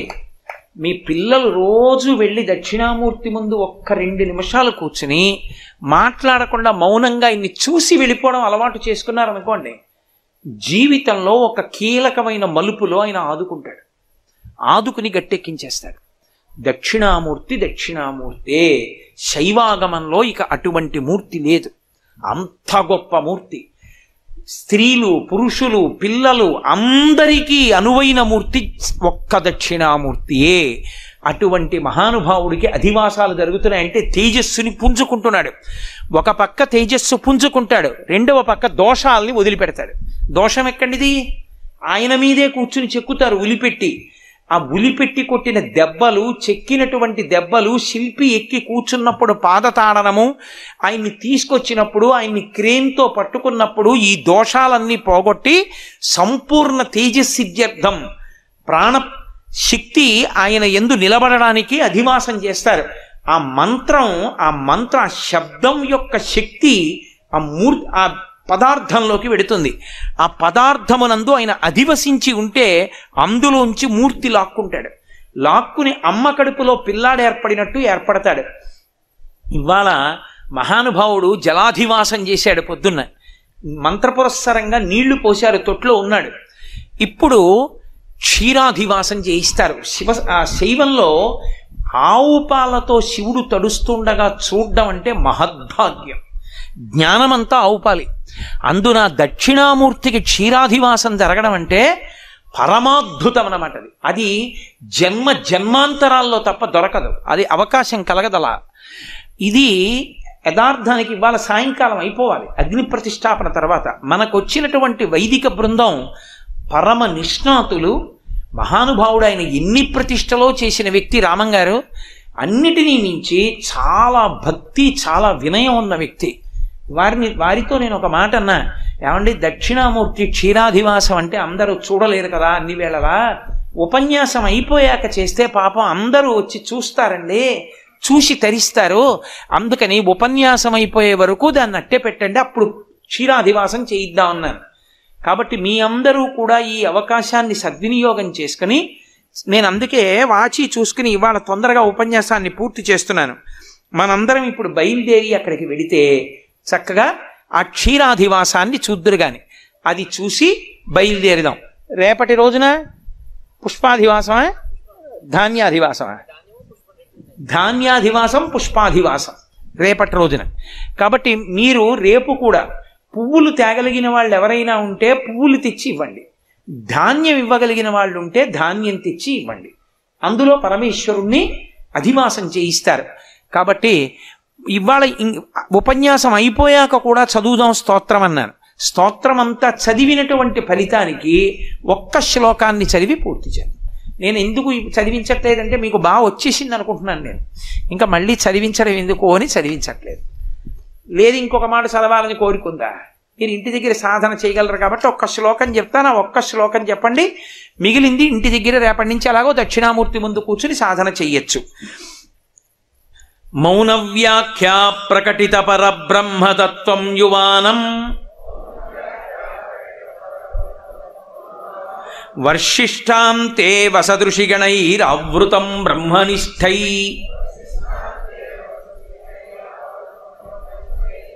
ఆచార్యేంద్రం కరకలిత చిన్ముద్రమానందరూపం